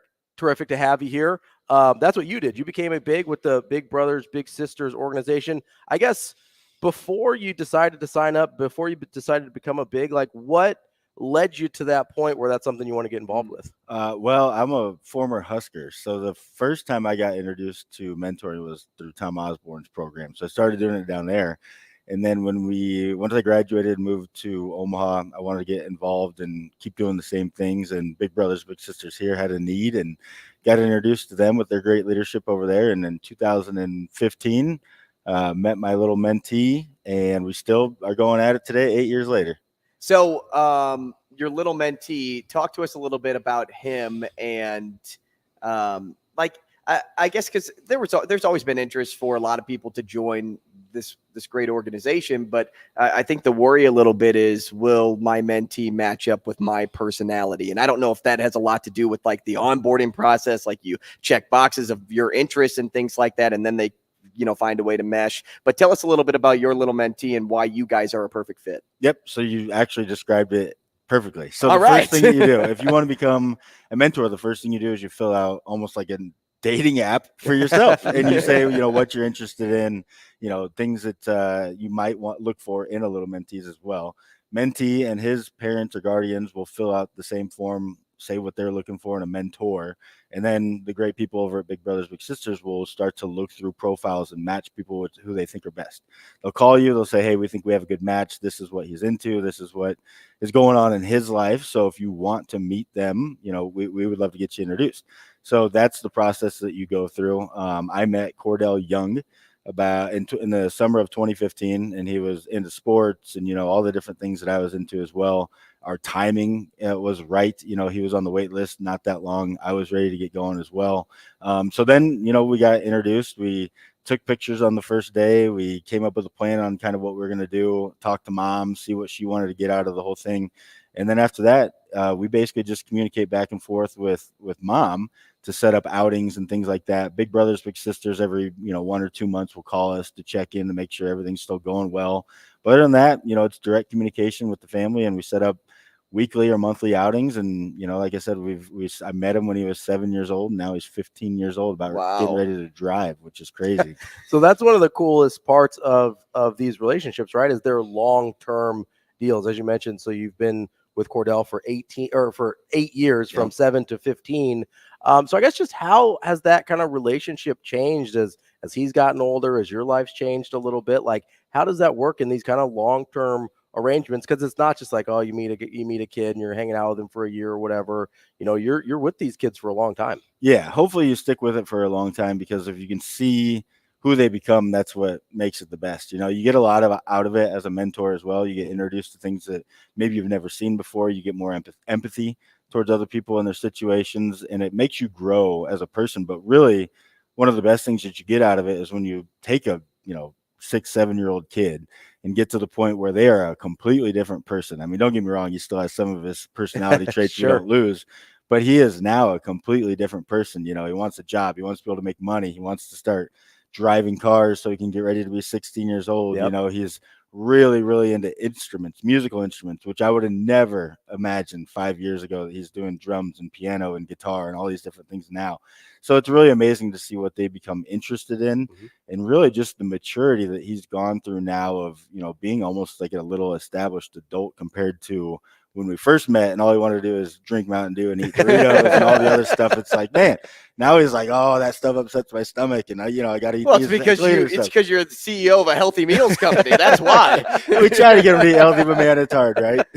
Hey, so you said you got into it because you were a Husker player, and I'm kind of curious, is this something that like T.O. brought upon like the team and said you have to get involved in the community, or is Big Brothers Big Sisters something you always wanted to be a part of, and that was just kind of like the kick in the rear to like just do it? Yeah, I think it was something I always wanted to be a part of. So T.O., this would have been, I was there from 2005 to 2009 down in Lincoln. So he just presented to us with the academic advisors and some of like the life skills department people down there. It basically just said, we have this mentoring program. If anybody's interested, here's what you got to do. So that's when I first started with it. So then, when I left Lincoln, the teammates, you have to almost be in the school with the kids. So it's a little bit different. The outings have to be supervised, some of those things. With Big Brothers, you can just pick up your little mentee and go wherever you want, do whatever you want. So when I wasn't living in Lincoln anymore, I pretty much had to switch over to an Omaha-based one. And that's where I think Big Brothers Big Sisters has the big national name. They get recognition all over the place, so people know who they are. So for me, it was an easy transition to say, this is a great organization. I went to the website. It looked like they needed about 100 extra male mentors. So I was like, all right, this is perfect. I'm signing up.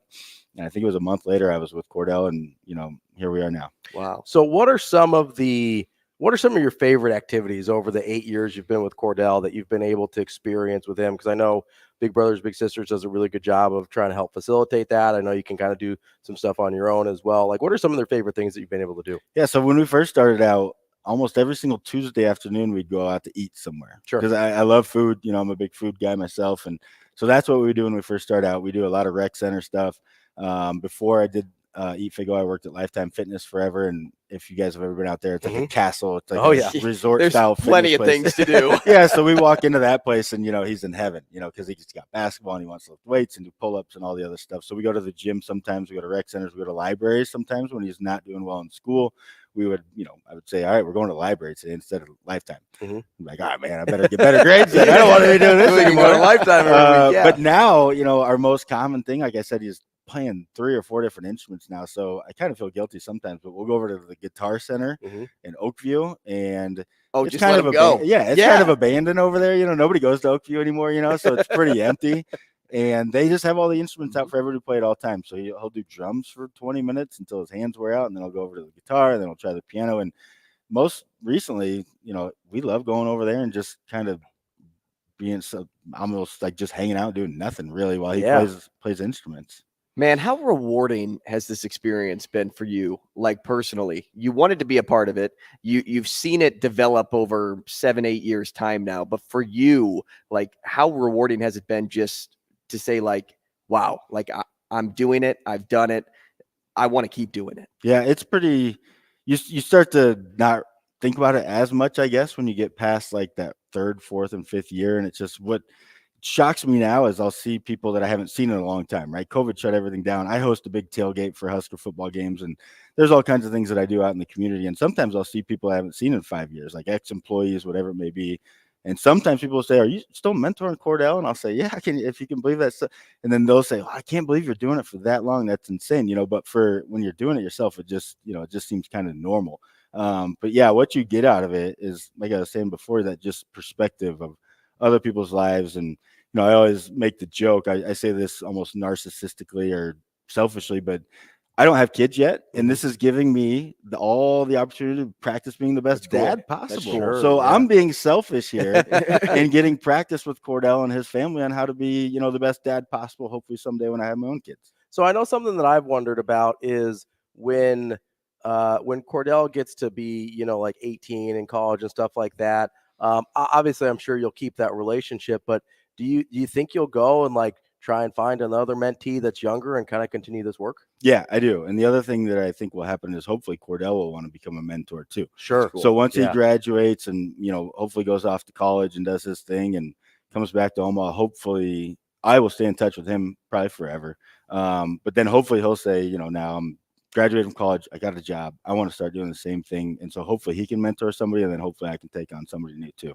What's the best part about this whole thing, this overall experience? Is it just seeing him grow into the man that he is? Yeah, it's nuts. So quick story about him is, like, when we first started, he's the ultimate salesman, dude. Like, I don't know what he's going to do when he goes up. Come work for you someday. I tell him he's going to sell, or he's got to be a financial advisor. He's got to be a lawyer or something. Because when we would first get together, he would want Mountain Dew, Flaming Hot Cheetos. We'd be at the bowling alley, whatever it be. And I'd be like, no, dude, I don't.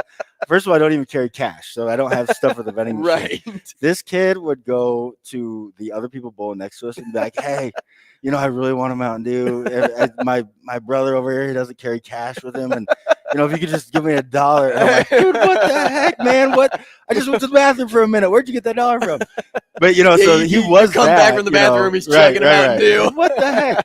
And so now, to see him grow up into the point where he's like, oh my God, I can't believe I used to do that stuff. And now, he's making his own money. He's got a job and all this other stuff. It's, seeing that transition from, him, just doing whatever the heck he wanted to do. Not doing that great in school to now being a sophomore at Central High School, getting ready to get his driver's license. Some of these other things are pretty crazy. Eric, we definitely appreciate your time, and we appreciate, just kind of on behalf of everybody at Hurrdat and just kind of the community in general, the work you're doing with Cordell, and obviously big brothers, big sisters.